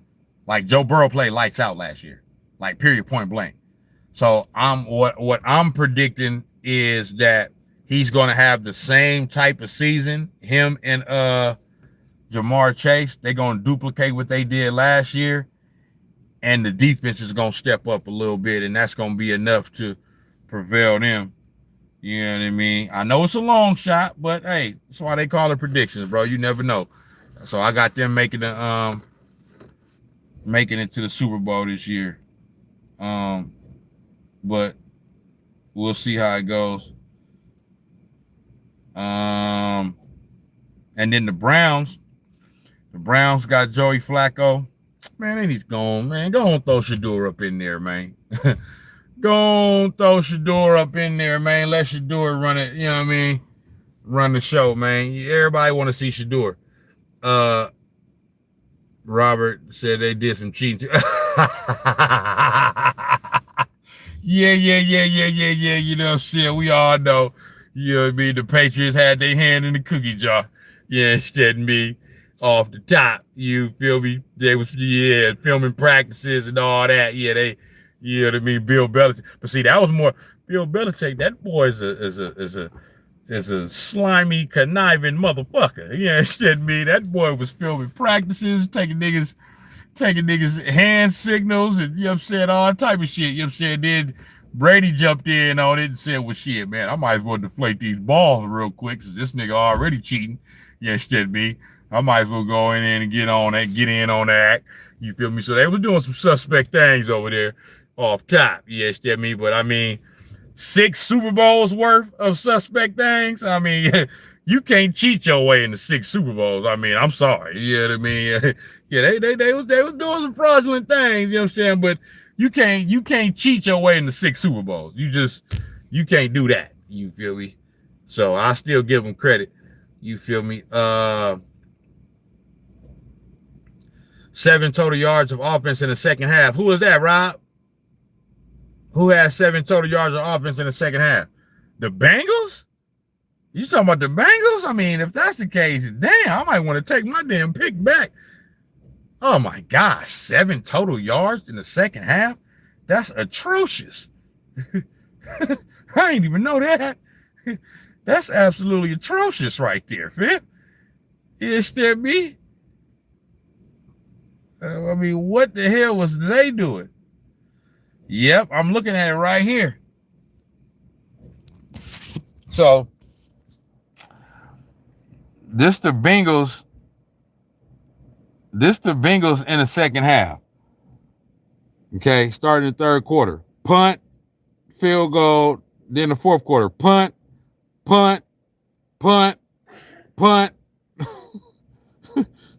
I mean, goodness gracious. Yes, Jimmy. Y'all, I mean, yeah, Myles Garrett must have been wreaking havoc. Myles Garrett, best defensive player in the NFL. Yeah. Myles Garrett is that dude. Myles Garrett, that dude. Big, thick neck motherfucker, man. That boy. You understand me? Yeah. Myles Garrett ain't about no games, man. But yeah, I didn't know that. 7 total yards. Yeah, they got to fix that. Yeah, they got away with the win. You understand me? But yeah, I want to see them play better this upcoming week. You feel me? So we'll see what happens with that. All right. So then next game, we got the Indianapolis Colts versus the Miami Dolphins. The Colts blew their ass out. I did not watch the game. I just heard about it. The Colts blew out the Dolphins. The Dolphins, Brody came over there. Their head coach came over there from us over here with the Niners. You know what I'm saying? The coach with the glasses. What's his name? I forgot his name. But yeah. He on the hot seat. He on the hot seat, big dog. You feel me? Hold on real quick. Hold on, y'all. I gotta adjust this real quick on this charger. But yeah, what's old boy name? The coach of the Miami Dolphins, McDaniels. He on the hot seat. Yeah, he on the hot seat. How you look for one? The Miami Dolphins, they don't never play well. They don't never play well unless they don't never play well unless it's sunny outside. Okay. Then on top of that, or in the dome, and they was playing in the dome because they was at the Colts. But how you get blew out by a team that got Daniel Jones as the starting quarterback? I mean, that's just absolutely atrocious.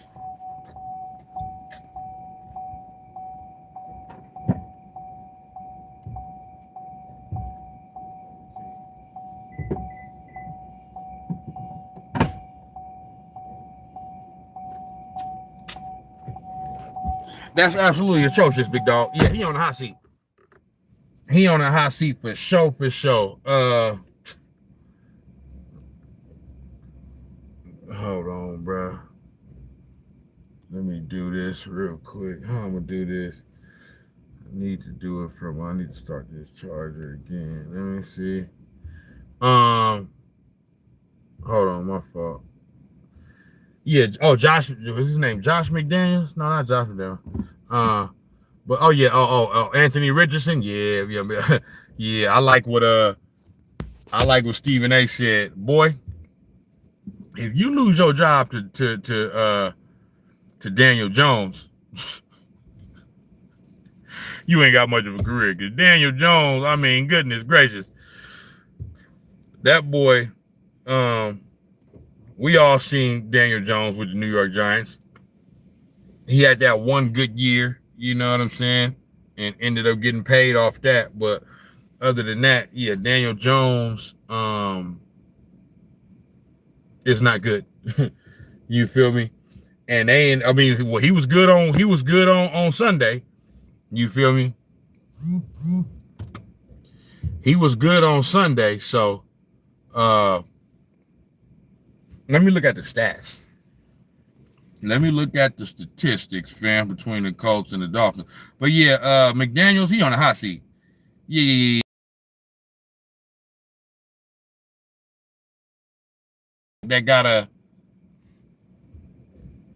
You got a quarterback that has jello for a brain. Not to, I don't mean to, don't mean to be disrespectful, don't mean to talk shit. You know what I'm saying? That is, that's a serious injury, but I'm just saying it just is what it is. On his head, he gonna get a concussion. You feel me? And then Tyreek Hill, come on, bro. My bad.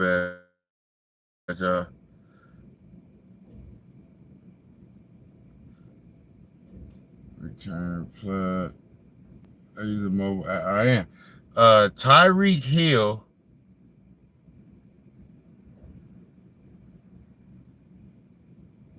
Yeah, this thing tripping, bro.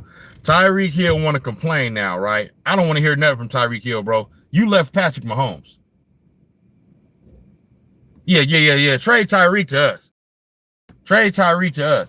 But my thing is like this. Tyreek Hill, I don't want to hear nothing from you, bro. You left Patrick Mahomes. You had Patrick Mahomes. You wanted the money. You know what I'm saying? You wanted to get that bag. So that's the whole thing about it, bro. The grass ain't always greener on the other side, man, when you're trying to chase that bag. You feel me now?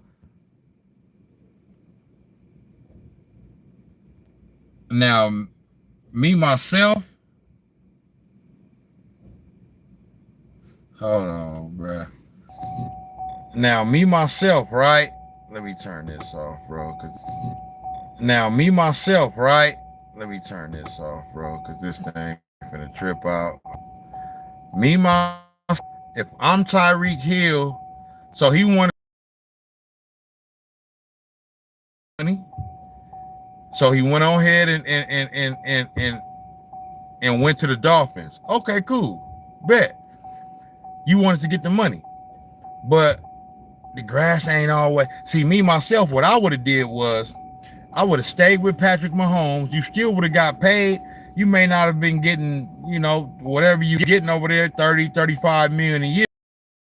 Look, 22, 23. I know it's easy for me to say. You know what I'm saying? That's, you know what I mean? But I would have took 22, 23.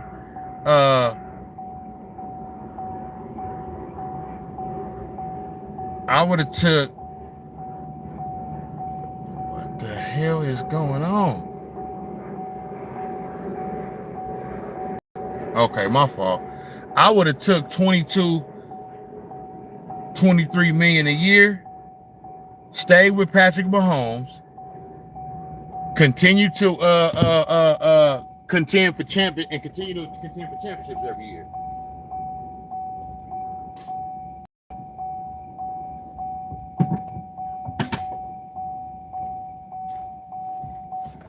That's what I would have did.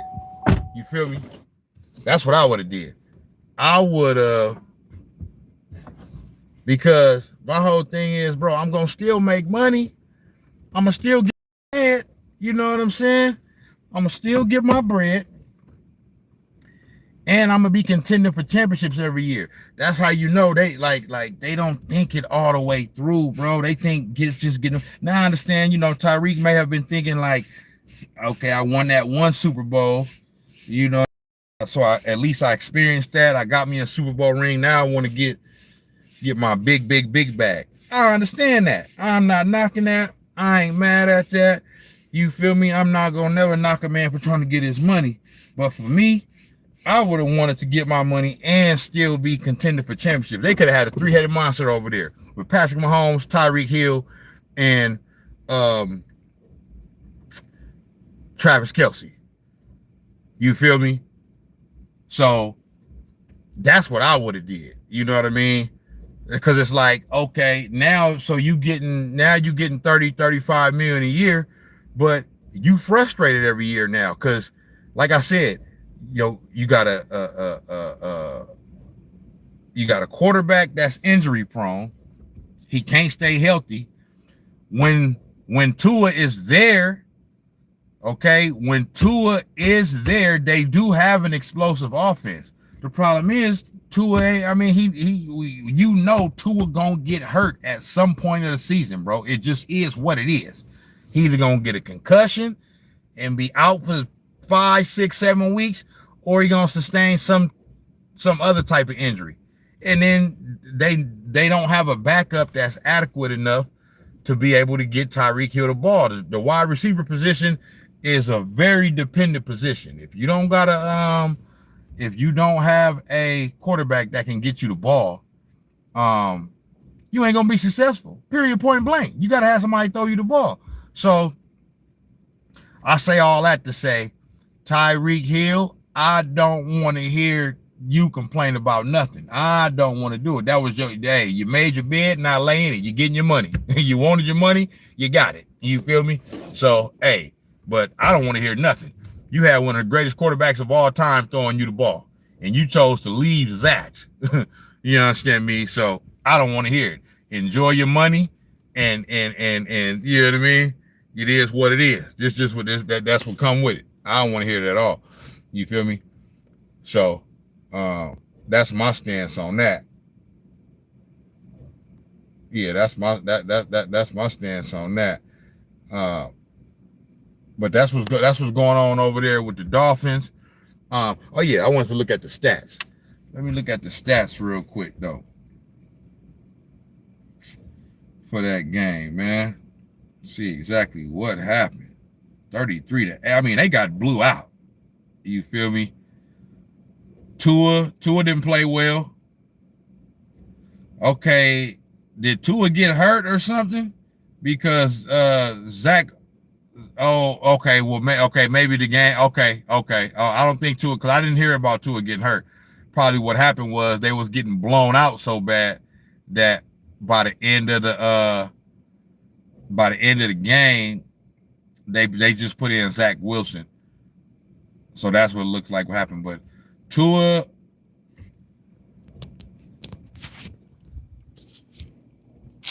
Tua went 14-23. He threw two interceptions. So Tua didn't play well. Tyreek Hill, 4 catches, 40 yards. That ain't a Tyreek Hill kind of game. Jalen Waddle, 30 yards. So damn. So Tua had 3 turnovers. Okay. He threw 2 interceptions and he fumbled the ball and lost it. Okay. So yeah, Tua played horrible.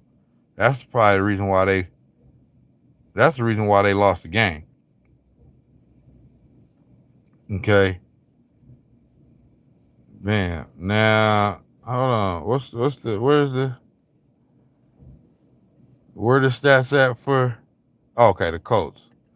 Let's look at the Colts. Daniel Jones, balling. 22 of 29, 272 yards, a touchdown. Jonathan Taylor, he didn't, he played okay. You know what I'm saying? 18 rushes, 71 yards. You feel me? Daniel Jones balled out. Michael Pittman, 6 catches, 80 yards, a touchdown. Yeah, Daniel Jones balled out. So, Rob say that boy got 10 kids, but he want to live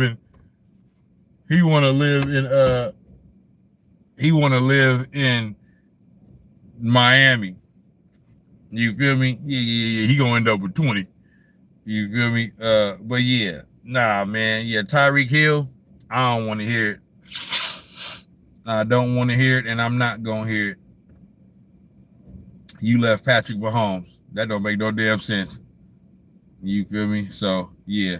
But McDaniels, he on the hot seat. 4 eyes on the hot seat.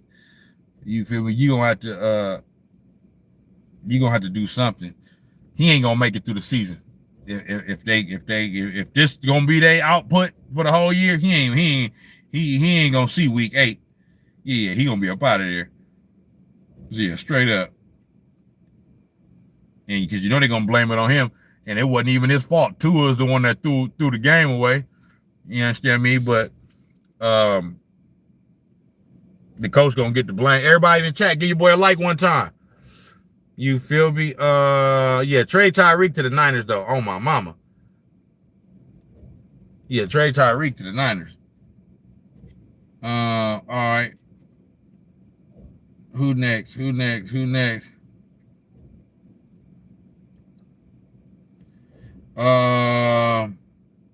Jacksonville Jaguars beat the Carolina Panthers. I didn't watch that game at all. So I ain't even gonna but I be forgetting though about the Jags. So the Jaguars beat the Carolina Panthers 26-10. But what I be forgetting about with the Jags though is they got Travis Hunter. You know what I'm saying? I peeked over there to that game a little bit, and when I peeked over there, Travis Hunter had 4 catches. So they was playing him on offense over defense. You feel me? Trevor Lawrence had a solid game, a touchdown, an interception, 19-31. Oh, okay. So they won this game off the rushing game. Travis, I don't know how you pronounce his name, Etienne or whatever, 16 carries, 143 yards. Yeah, that was the game right there.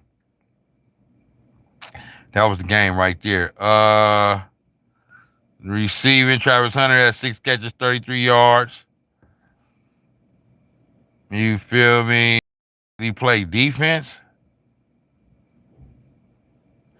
He didn't show up. He okay. Travis Hunter. Yeah, he played. He showed up on the stat sheet. He had an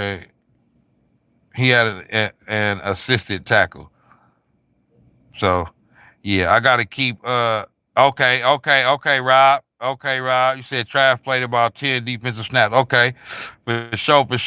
Yeah. That's the only thing that's gonna keep me tuned in on them because I want to see what Travis Hunter gonna do this year. You know what I'm saying? I just want to see him play offense and defense and see how they gonna work that out. You feel me? All right. But yeah, I ain't watched that game at all, so I don't need to speak too much on that. Who we got next? The Raiders and the Patriots. I ain't watched that game at all either. You feel me? Raiders got the win, 20-13. You feel me? I'm rooting for Mike Vrabel to do some dope things. I got Mike Vrabel winning the Coach of the Year. So let me see how that goes. Geno Smith ball. Oh damn. Geno Smith 362. Yeah, Mike Vrabel, you ain't gonna win the Coach of the Year like that.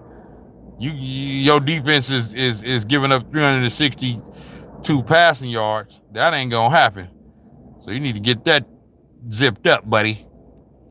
Geno Smith balled out. 24-34, 362. A touchdown, an interception. Damn. Them boys was doing their thing. Let me see. Okay, Drake May played solid. 30 or 46, 287 yards. He played solid. I forgot about Drake May.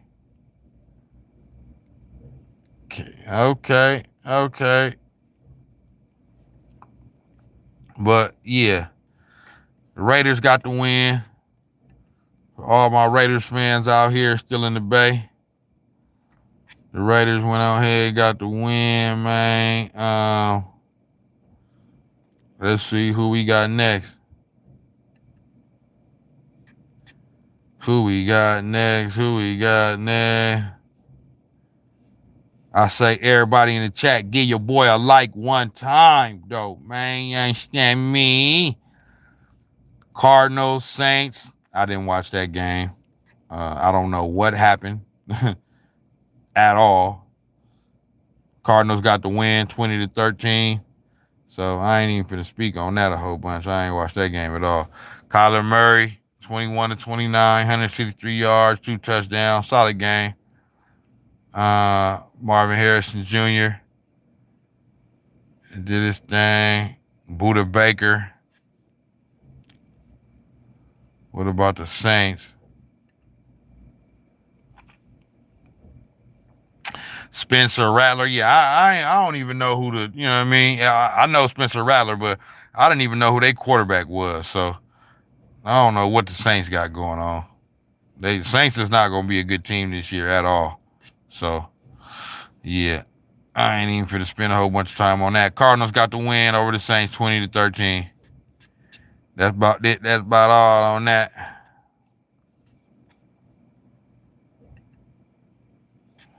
Who we got next?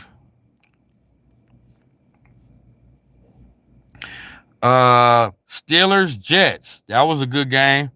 I watched like the first half of that, then I kind of got off that. Yeah,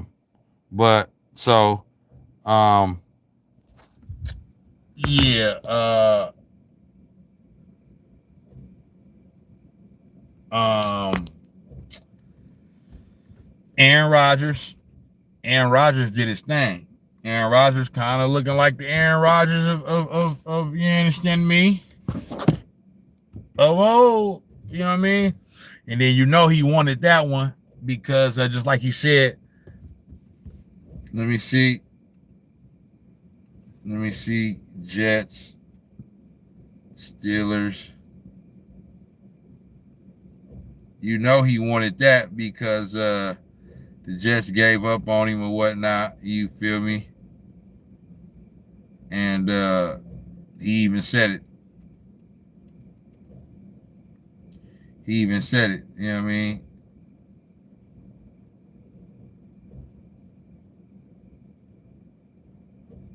Let's see. I wish I loved my smell. I wish I could get implants. One thing I'll say about the Steelers is,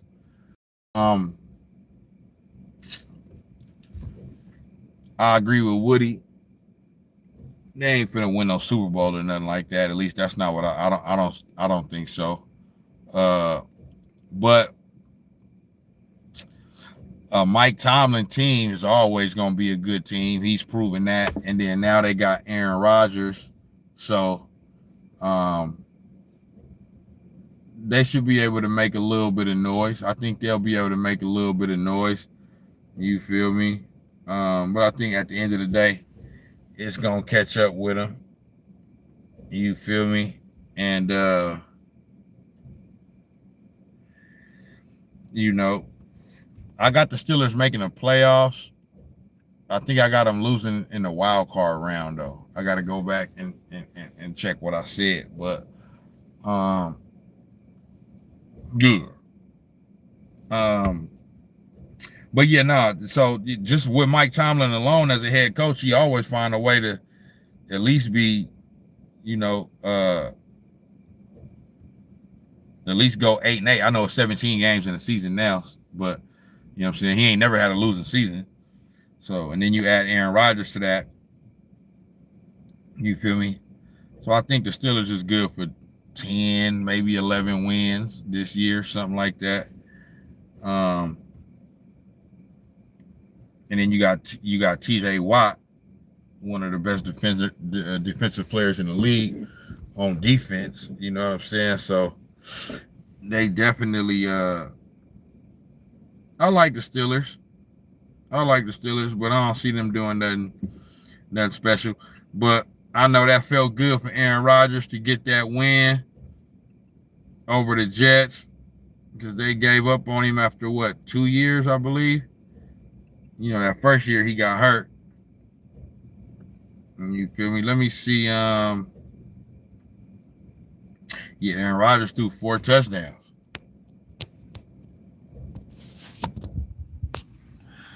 Joe Lowe say they need to shore up the O-line and trade for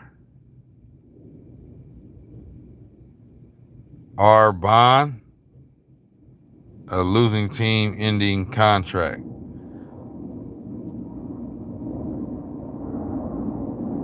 I don't know if you misspelled. I don't know if that was a typo on that one, but yeah. But yeah, Aaron Rodgers, 22 of 30, 244 yards, 4 touchdowns. You feel me? Running back. Running back on a losing team. Okay.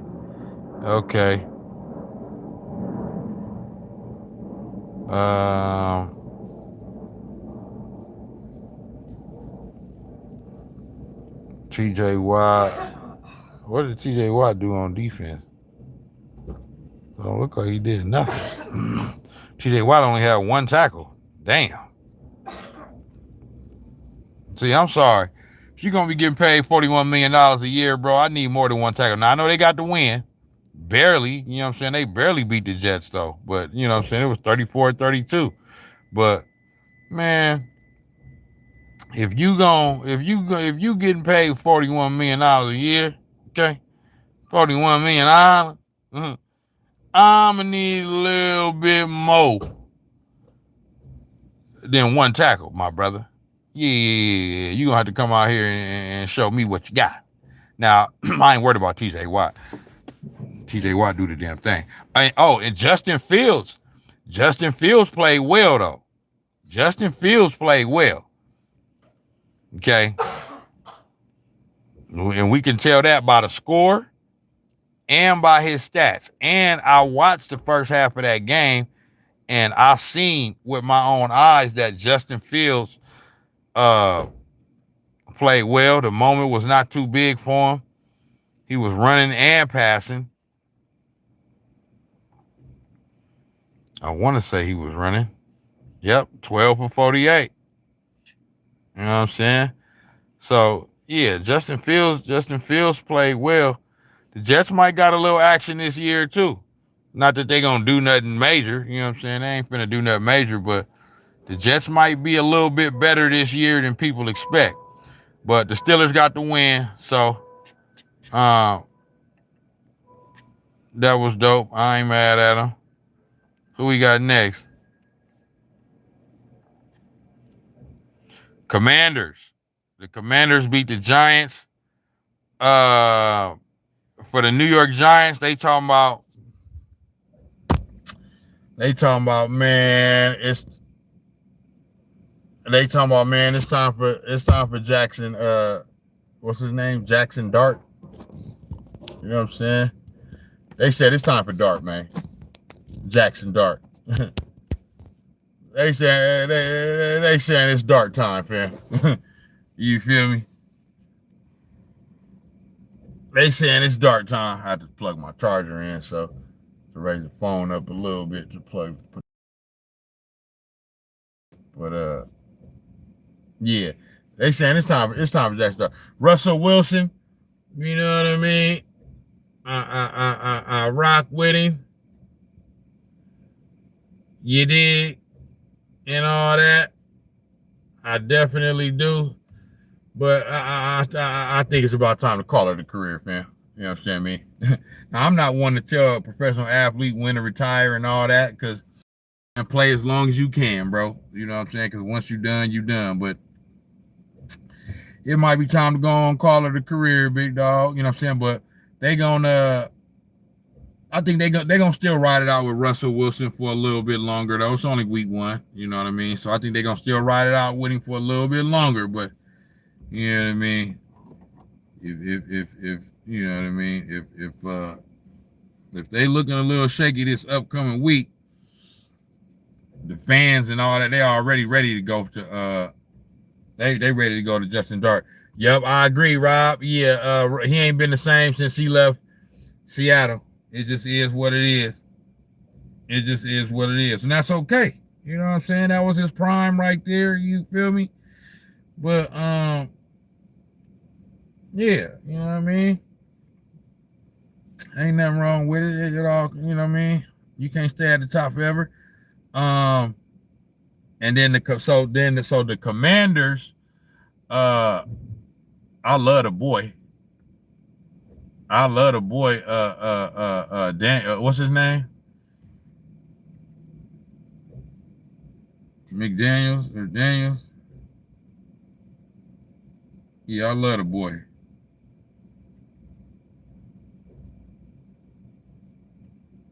Jaden Daniels. You feel me? Jaden Daniels. I love the boy. You understand me? He did his thing. 19 and 30, 233 yards, a touchdown.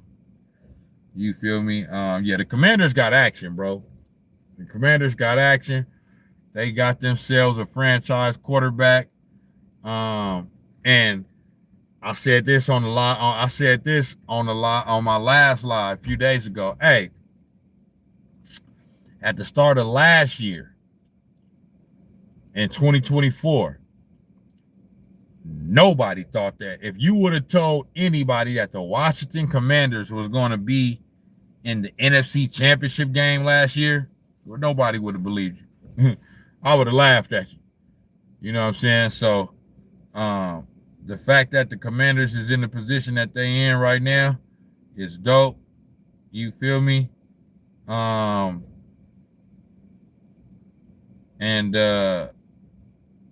Yeah, Jaden Daniels is doing his thing. They got him as an MVP candidate. He's one of the players, one of the preseason, not favorites, but one of the people talked about is maybe, winning an MVP this year and all that, you know what I'm saying? Who knows? You know what I'm saying? I don't know if I would go that far. Because even though I love Jaden Daniels, my only thing with Jaden Daniels is like, I know you're a good quarterback, but it was still 1 year, bro. I want to see him, I want to see him, do it again. You feel me?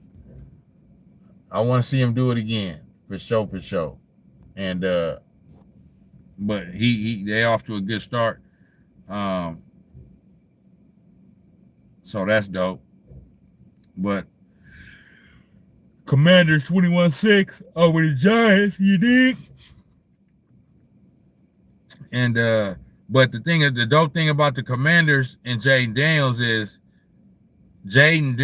the type of quarterback where you want to watch that team play. So whenever the Commanders is playing now I'm like, okay, let me check that game out. You feel me? I want to see what Jaden Daniels doing. So because what he did last year was just so exciting. You know what I mean? You want to see if he can duplicate that. You know what I'm saying? Like, they had some dope, exciting games last year. And they caught people by surprise. That's what made it exciting. You feel me? So, but I just wanted to, I know you're a great quarterback. I just want to see it in his sophomore year, just to confirm it. Just to confirm. Because if we look at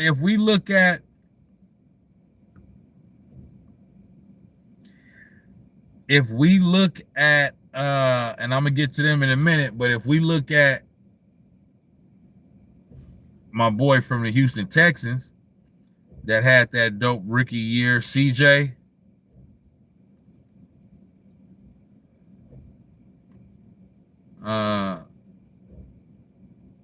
CJ Stroud. If we look at CJ Stroud, since his rookie year, last year he was okay, you know what I'm saying? But he wasn't as good as his rookie year. He was good, but I don't think he was as good as his rookie year. Okay. And he's kind of, I think, like the back end of last year, he kind of tailed off a little bit. You know what I'm saying? And then this year, I mean, it's only been one game, so, but, you know, they end up losing CJ Stroud to the Rams. So, but I'm just saying that to say, if we look at CJ Stroud, you know what I mean? I think he's a good quarterback too, but he kind of,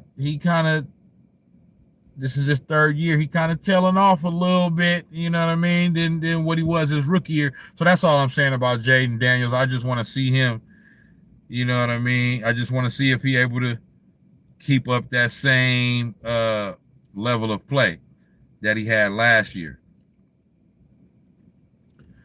Levi Corrales say, what do you think of Will Johnson from the Cardinals? I got to keep it all the way 100 with you, fam. I don't even know who that is.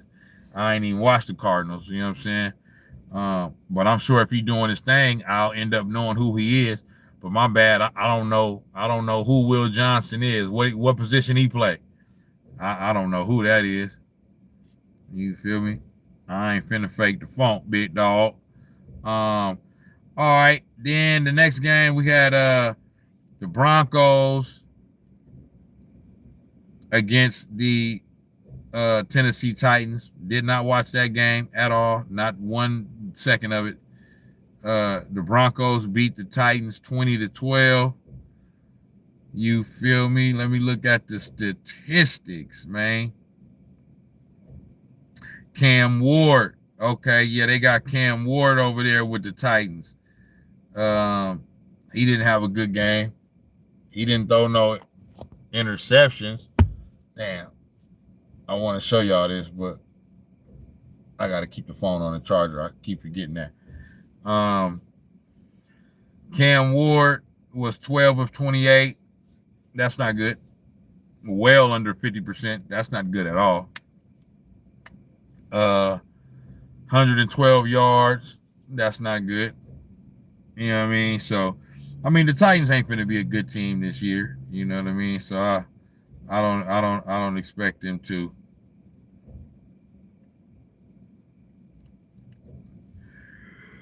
Bo Nix Bo Nix from the Broncos, 25 of 40, 176 yards, a touchdown, 2 interceptions.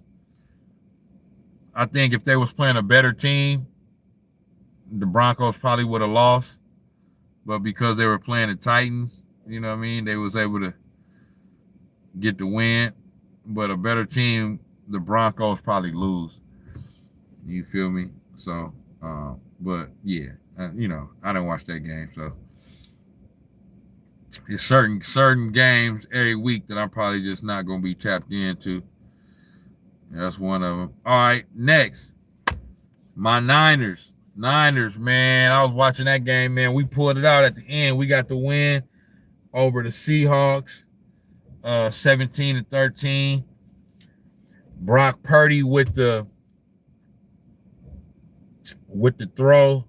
touchdown throw to Tonjes in the fourth quarter to take the lead, and then Nick Bosa came through. You know what I'm saying? Nick Bosa came through with the sack, fumble, and the fumble recovery to seal the deal. You know what I mean? So that was dope. I'll say this, that Brock Purdy throw to Tonjes,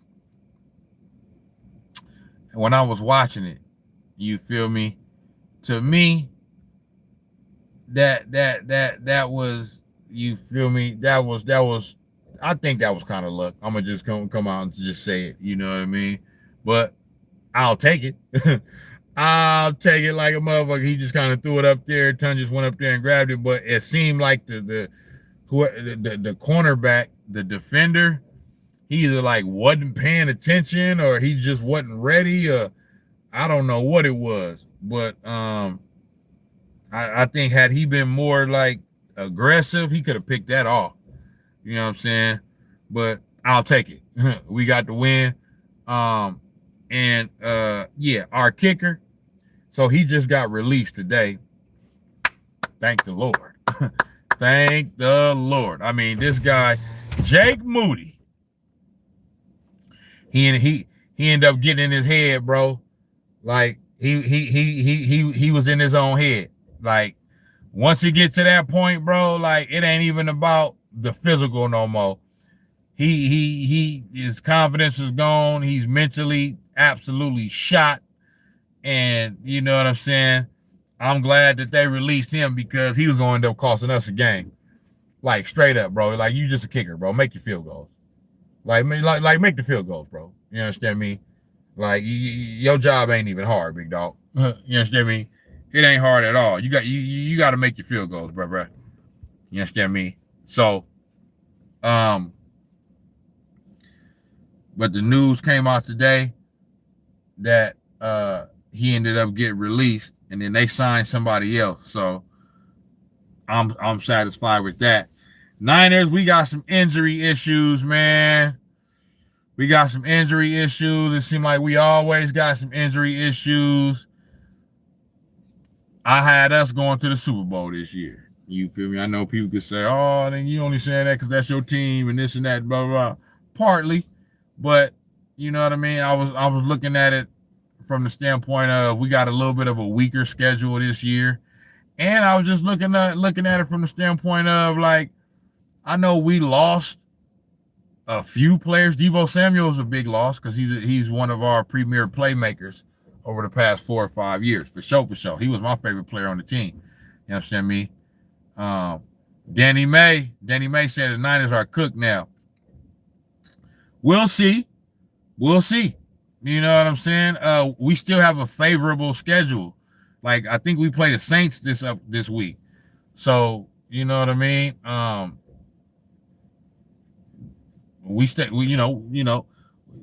We may be able to do some things this year just because our schedule is a little easier this year. You feel me? Not easy, but easier. But we got some injuries. And my whole thing before the year was and I know you was on the last live, Danny May, when I was saying what I was saying. So I did preface my comments by saying, barring injuries, You know what I'm saying? If we can stay healthy for the most part, I think we got action, and we already ain't damn healthy. So it ain't looking good on that end. Kittles will be out for the next 4 games. He on injured reserve, so he gonna miss the next 4 games off the top. You feel me? Jawan Jennings, we got some good news on him. Somewhat good news. I guess he had an MRI. It came back negative or whatever, you know what I'm saying? And it's a possibility that he may be there to play this week. And then we just signed who did they just sign? Kendrick Bourne, I believe. So if Jawan Jennings can go, you know what I mean, at the receiver position, we'll have Pearsall, who's looking like he's coming along great. He looking like he's right on track to improving exactly how he should in his second year. Pearsall, Kendrick Bourne, and Jawan Jennings, and then they'll be able to use that 3 wide out kind of system that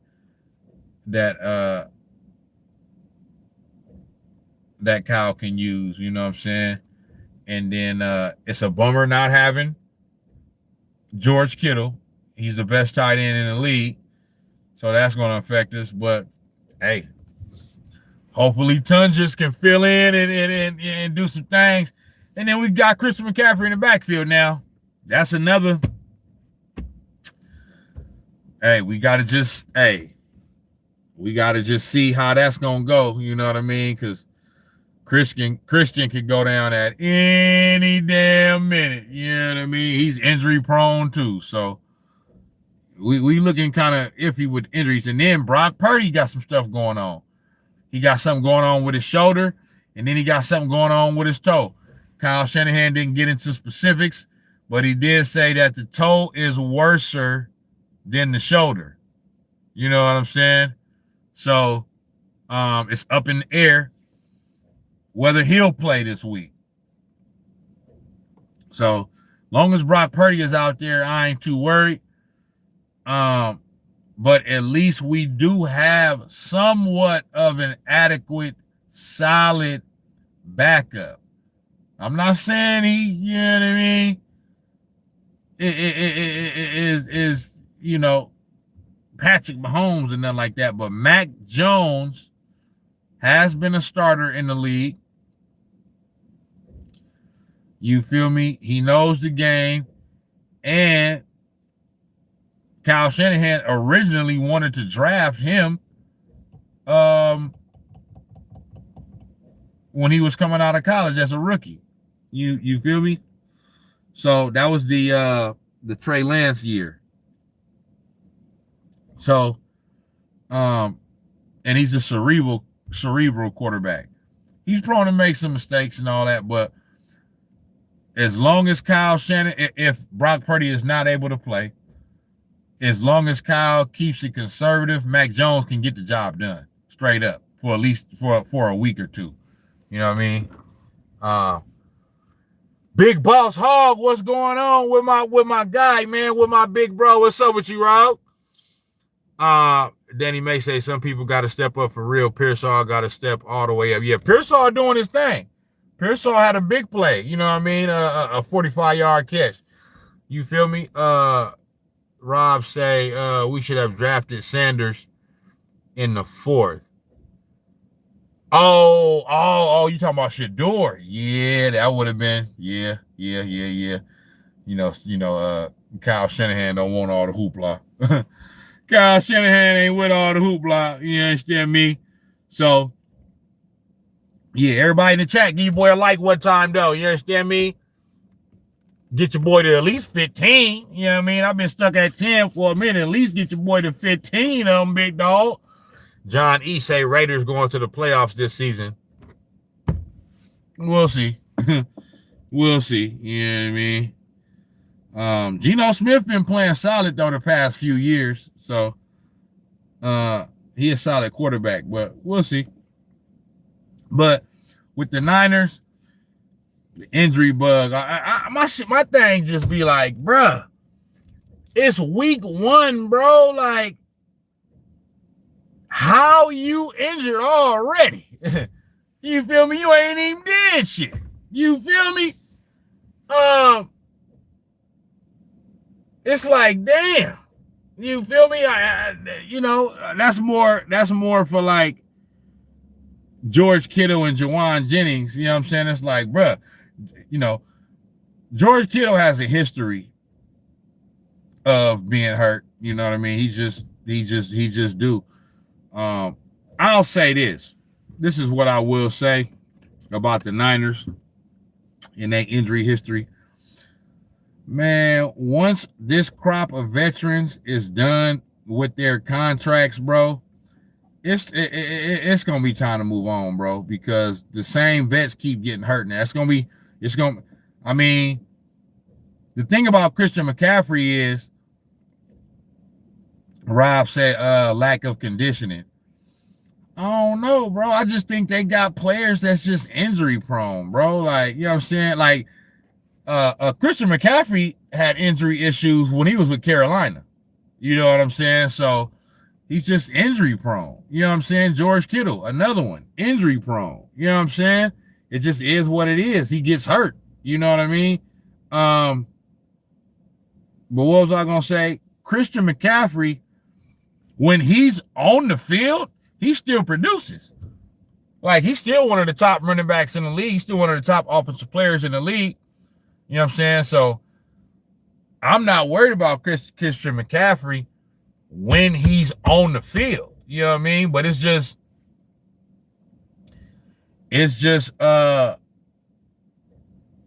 you know, he be injury prone. And shout out to my big bro, Bay Area Block Report, Big Boss Hog, for those that don't know, and everybody don't know, but my guy that's in the chat, that's my big bro, Bay Area Block Report. This guy has been very integral in my music career, you know what I mean, at every step. But what I more wanted to say about Bay Area Block Report is Bay Area Block Report is the person that gave me the idea to start Snax on Sports. Snax on Sports was supposed to be an actual TV show. You know what I'm saying?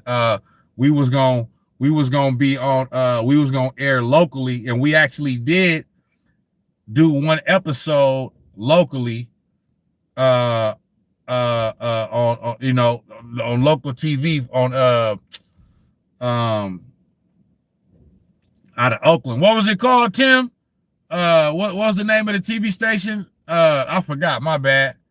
But we actually filmed an episode on TV. It was gonna air locally. You know what I'm saying? And and this was back in 2016 or 17. You know what I mean? That's when it started. And then I officially started on YouTube though in like 2021. So it was a few years in between the TV show, the actual TV show, and me actually taking it to YouTube. You feel me? Just because I was still heavy active in the music. I'm still active in our TV. There you go, our TV. I'm still active in music. I just haven't been as active the past few years. You know what I mean? Just have to get some things situated. You know what I mean, with my life and all that. But I'm finna come back to music here real soon, God willing. You feel me? But Bay Area Block Report is who sparked the idea for Snax on Sports. You know what I'm saying? So, yeah, it's good to see my guy in the chat though. You feel me? I need to come out there, man. I know I told you that. I need to come out there and rock with you though in Vegas, man. Tim. But yeah, what you say, Tim? Let me see. Week 1 was pretty good though. It was very exciting games being played. It was a lot of energy out there. A lot of good games. That's all I can say. Week 1 was on my mama. On my mama. Yep. Definitely. Week 1 was dope. You feel me? I'm just doing my little recap. You know what I mean? I'm gonna be doing a recap every week. You know what I'm saying? I'm just doing my little recap to all the action, you know what I mean, everything that went down.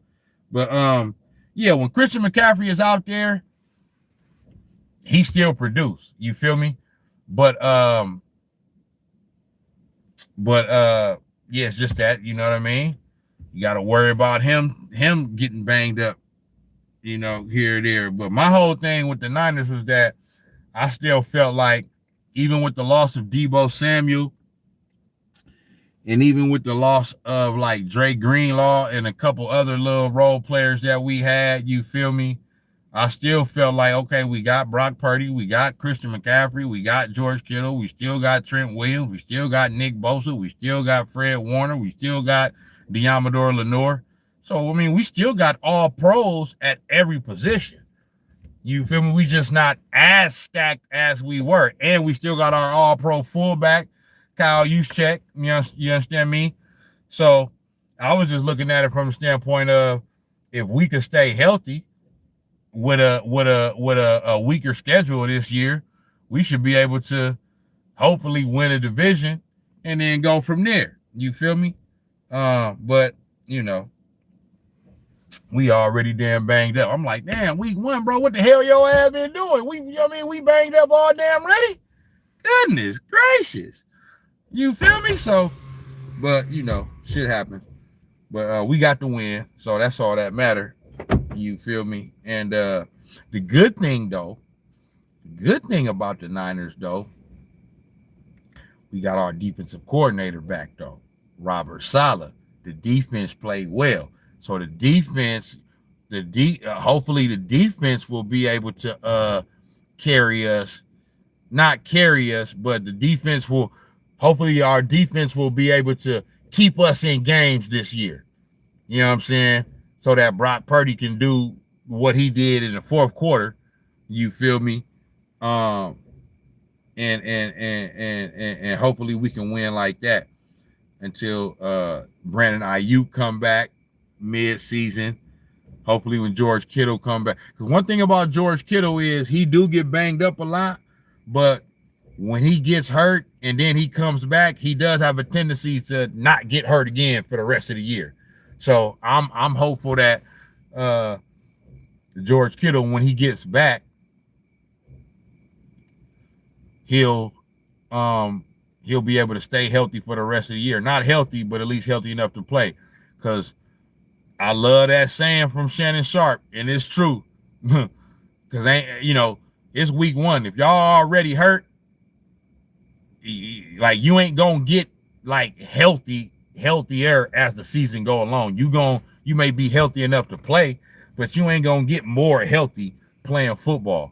You know, just like Shannon Sharp say, you limp into the season, you gonna limp out. You feel me? It just is what it is. You feel me? So,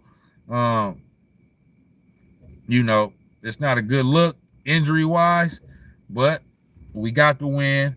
We may have to grind it out for these wins this year. You know what I'm saying? We got the Saints next week, I believe. So hopefully we can pull that one out. You feel me? But yeah, our kicker, I'm glad we got rid of him. That dude is absolutely atrocious. You feel me? And it's all mental for him. It was all mental for him. But and then Brock Purdy, the only thing I'll say about Brock Purdy is that we probably could have won that game by a little bit more. But Rob, defense looked solid. We probably could have won that game by a little bit more. But Brock Purdy had a few, he had a few throws that, you know what I mean? He had 2 interceptions that I was kind of like, especially that second one. That second interception he threw, I'm like, bro, Brody was not open. You know what I'm saying? Like, at all. You understand me? So he was doing a little bit too much. You feel me? But he ended up making up for it. So that's cool. But he had a solid game, 26-35, 277 yards, 2 touchdowns, 2 interceptions. Without the 2 interceptions, Brock Purdy played well. You feel me? Christian McCaffrey overall played well. But rushing wise, you know, he was a little bit below average, but he did enough. You know what I'm saying? We're gonna have to use him, bro. It just is what it is. He's gonna have to be that bell cow. 22 carries, 69 yards. You feel me? But he caught the ball out of the backfield though. 9 catches, 73 yards. See, that's the thing about Christian McCaffrey, is that he's not just gonna run the ball. He gonna catch the ball out of the backfield too. So he a double threat on that end. You feel me? But we'll be solid, bro. We'll be solid. You feel me? We'll be solid. Okay. Who next? Let me see. Man, what we got next, big dog? Packers beat the Lions 27-13. I was paying attention to that game a little bit. Packers look good. I ain't gonna stunt. I ain't even gonna hold you. The Packers look good. You feel me? Michael Parsons. You feel me? Yeah, the Packers might be a little bit of an issue this year. You feel me? Packers might be a little bit of an issue. Jared Goff didn't play bad, though. 31-39, 225 yards, a touchdown, an interception. But they didn't get nothing from that running game, though. See, where the Lions usually punch you in the mouth at is that running game. With that two-headed monster they got, David Montgomery and Jahmyr Gibbs. And David Montgomery, 11 carries, 25 yards. That ain't going to cut it. And then Jahmyr Gibbs, 9 carries, 19 yards. That ain't going to cut it. You feel me? So, yeah. You know what I'm saying?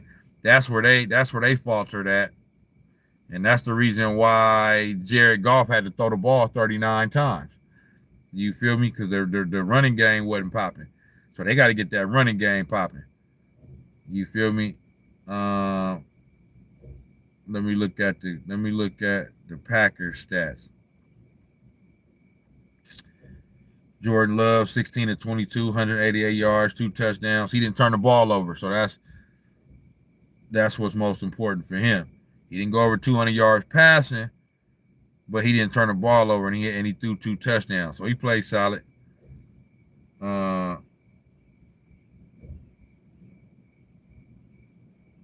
Evan Williams had an interception. Micah Parsons had a sack. Overall, the Packers played well.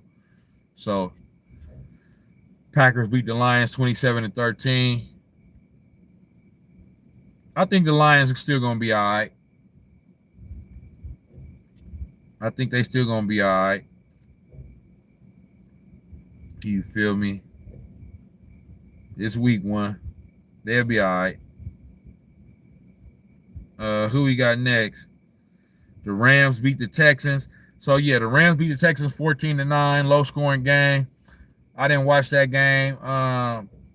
You know, a lot of people high on the Rams for whatever reason. You know what I mean? They did play well last year. They made to the playoffs. I can't remember if they lost in the first round or the second round, but they did make the playoffs last year. And then let me look at the stats for the Rams. Matthew Stafford played well, 21-29, 245 yards, a touchdown. So Puka Nacua did his thing, 10 receptions, 130 yards. So they offense played well. They didn't score a lot. They only scored 14 points, but they only gave up 9. So that means their defense played well. You feel me? So, you know, people was high. Some people was high on the Rams. So we'll see how that go. We don't play them until week 5, I think. And then the Texans, C.J. Stroud, 19-27, 188 yards. No touchdowns or interception. Like I said, for me, C.J. Stroud, I still believe he's a good quarterback. But I do kind of see, I don't know if it's just the NFL catching up to him now, but I do see kind of a little bit of a tail off from his rookie year. You know what I'm saying? I do see that. You feel me? So this year it's going to be about CJ Stroud proving that he ain't like a one-hit wonder type thing. You feel me? You know, you don't want to do too much and just make it. I'm not saying he need to make it all about him, but he just need to play well. He just need to play well because he didn't have a bad year last year. They team did solid last year, but he didn't have the same type of year that he had his rookie year, though. You feel me? So, and it's kind of looking like he kind of starting to, you know, starting to tail off a little bit. Not like I said, not to no horrible quarterback, but just he's starting to tail off a little bit. You feel me? So yeah, he I just want to see from him that he ain't no one-hit wonder. So he gonna have to play well. You feel me? But yeah, the Rams beat the Texans 14-9. Who next? Oh, I already talked about that. I started out talking about this game. The Ravens and the Bills. I mean, that's the first game I talked about. I mean, just like I said, absolute choke job of epic proportions by the Baltimore Ravens. Period, point blank. I mean, just straight up wet the bed. just wet the bed. This is what they do. Derrick Henry, bad fumble at a bad time. You can't have that. You feel me? Like Stephen A. said, in NFL history, you know, in the whole history of the NFL, no team has scored 40 points and rushed for over 230 yards and lost. That's the first time in NFL history it's happened. You feel me? So, they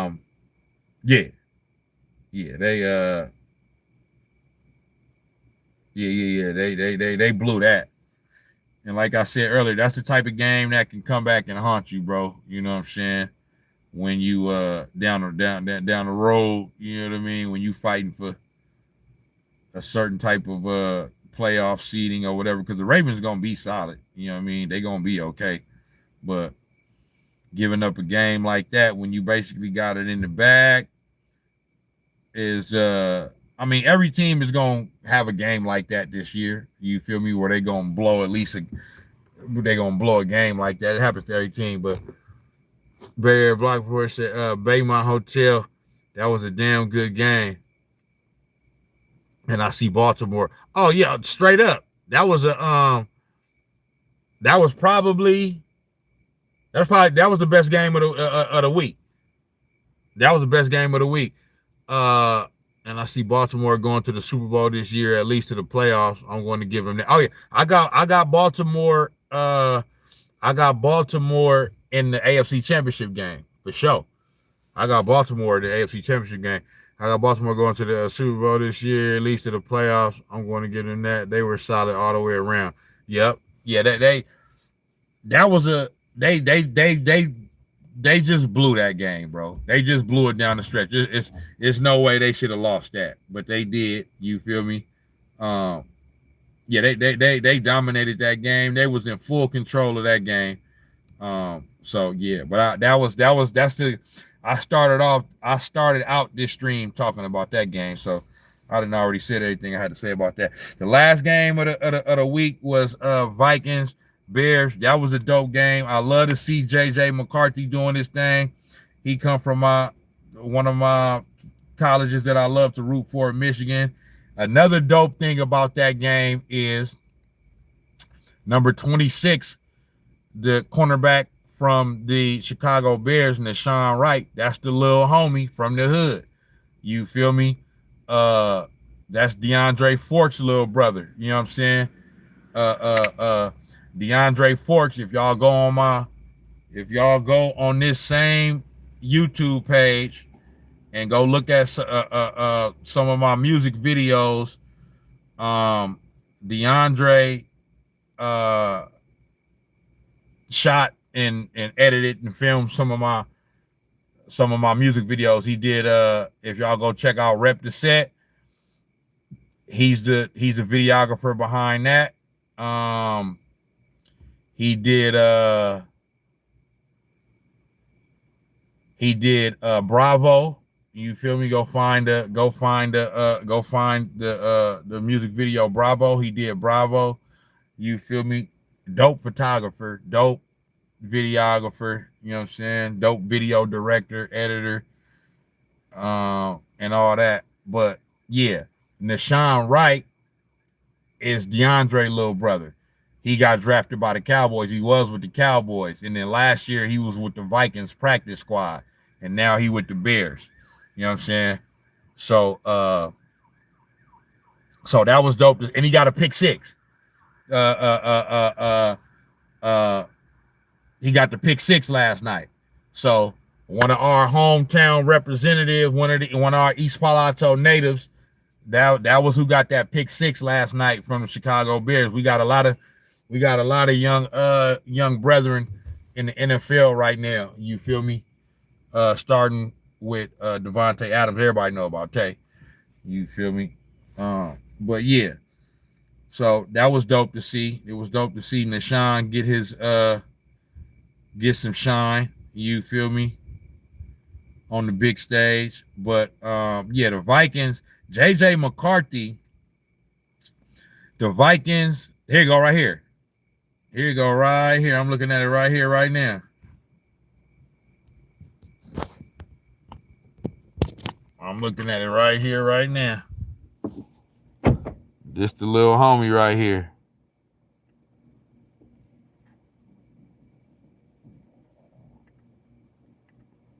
Man, I'm trying to. That's the little homie right there. From East Palo Alto, man. Ian. Yes, sir. Representing the hood well.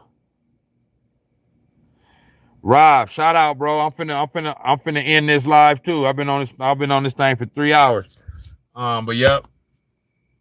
Shout out my childhood friend, Robert Cuffey tapped in. You feel me? So I'll see you on the next one, bro. Definitely. But yeah, though. So JJ McCarthy had a fourth quarter. You feel me? He had a fourth quarter for that ass, man. You feel me? He contributed to 3 touchdowns in the fourth quarter to help the Vikings come back and win that game. He threw 2 touchdowns and ran for a touchdown. You feel me? Bear Black Pusher, I'm sure you already talked about it. Denver looked good too. I was surprised to see how they played. I'm more interested to see how they get through the rest of the season. Yeah, I already talked about that briefly because I didn't watch that game, so I didn't have too much insight on that. But yep, I already talked about that one. But yeah, but Denver, they got Bo Nix. So you feel me? He played well as a rookie last year. And then, you know, Denver, Sean Payton, they head coach. So they got good coaching. They got a solid young quarterback. Their defense always kind of got a solid defense. So yeah, Denver. I mean, I don't see them winning no Super Bowl, or doing nothing super major, but they could have a solid team this year. But yeah, JJ McCarthy, the Vikings got their franchise quarterback. They definitely got their franchise quarterback. I know it was a big deal last year because for one, he got hurt, but not Sam Bradford. Is it Sam Bradford? Who's the quarterback for the Seattle Seahawks? I think it is Sam Bradford. Let me see. Oh no, Sam Darnold. Sam Darnold played well for the Vikings, bro. they had a great year last year, and Sam Darnold, I mean, did his damn thing. You feel me? But they ended the season bad. But it was a big deal because it's like, damn, y'all gonna move on from Sam Darnold, who had a great year, and move on to this unproven rookie, you know what I mean, who missed the whole year last year, you feel me, because he got hurt in the preseason. But JJ McCarthy is that dude, like, and he proved it. He proved it in the fourth quarter. And then also after the game, I seen in the locker room him like hyped up, rallying his team, and the way I seen, like, you know what I mean, like, he's a leader, you know what I'm saying, he a leader for sure. So they got one, you feel me, and yeah, so I'm gonna be watching the Vikings this year too to see how they do. But yeah, man, that's basically it on that, man, on my little recap for week 1. You dig? And then I'll say about the Bears, pertaining to that Vikings Bears game, is that oh boy, what's the Bears quarterback name? Caleb Williams. Caleb Williams played well too. So it's some solid young quarterbacks in the league. Caleb Williams played well. You feel me? It's just that JJ McCarthy, he showed out in the fourth. You feel me? Robert Cooper say he didn't look great for the first 3 quarters through the Bears quarterback, though Bears quarterback outplayed him to me. Yeah, no, for sure. For sure. You know what I'm saying? He definitely, you know what I mean, he threw the pick 6, and then he was kind of so, you know what I mean, but it's his first NFL. I mean, he's technically a rookie, even though he's technically not, because this is his second year, so he's been around his team, but this is essentially his first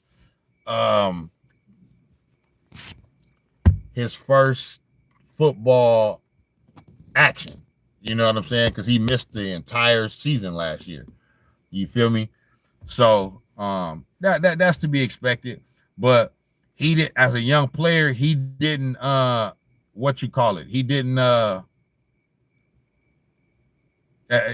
he didn't shrink, he didn't shrivel, you know what I'm saying? And you could see that he started to gain more confidence as the game went on. And then in the fourth quarter, once he started making that run, he he showed up and he showed out. You feel me? So yeah, but I'm finna end the live, bro. Shout out to everybody that tapped in, you know what I'm saying? Bay Area Block Report.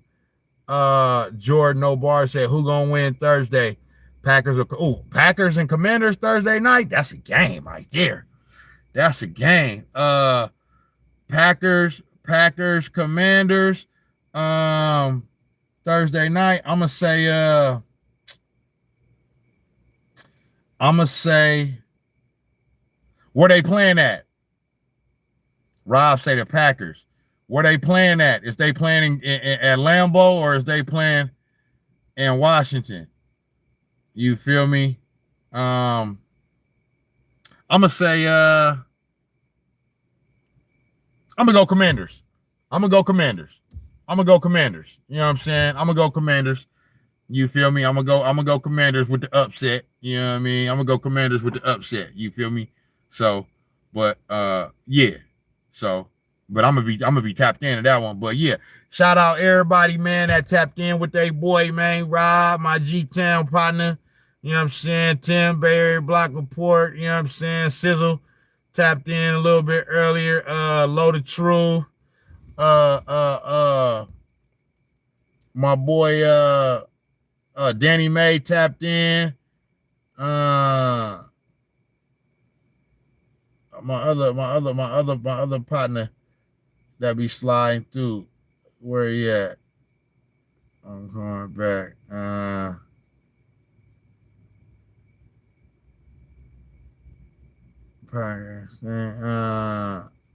What's my boy name? Oh, Papa J. Papa J tapped in. You feel me? But shout out to y'all, man. You feel me? You feel me? I'll be back for week 2.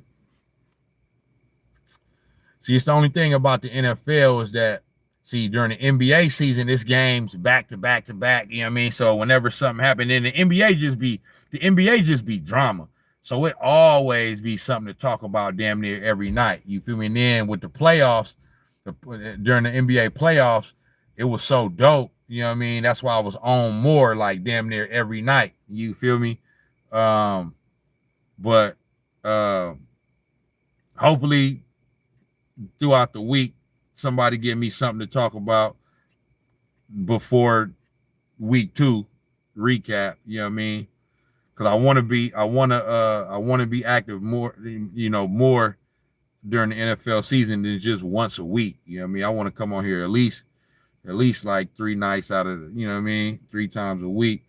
You feel me? But they got to give me something to, you know what I mean? They got to give me some news or something to talk about, but they will. But I'm going to tap in with y'all though, man. You feel me? I'm going to tap in with y'all on the next one, Snax on Sports. I'm gone.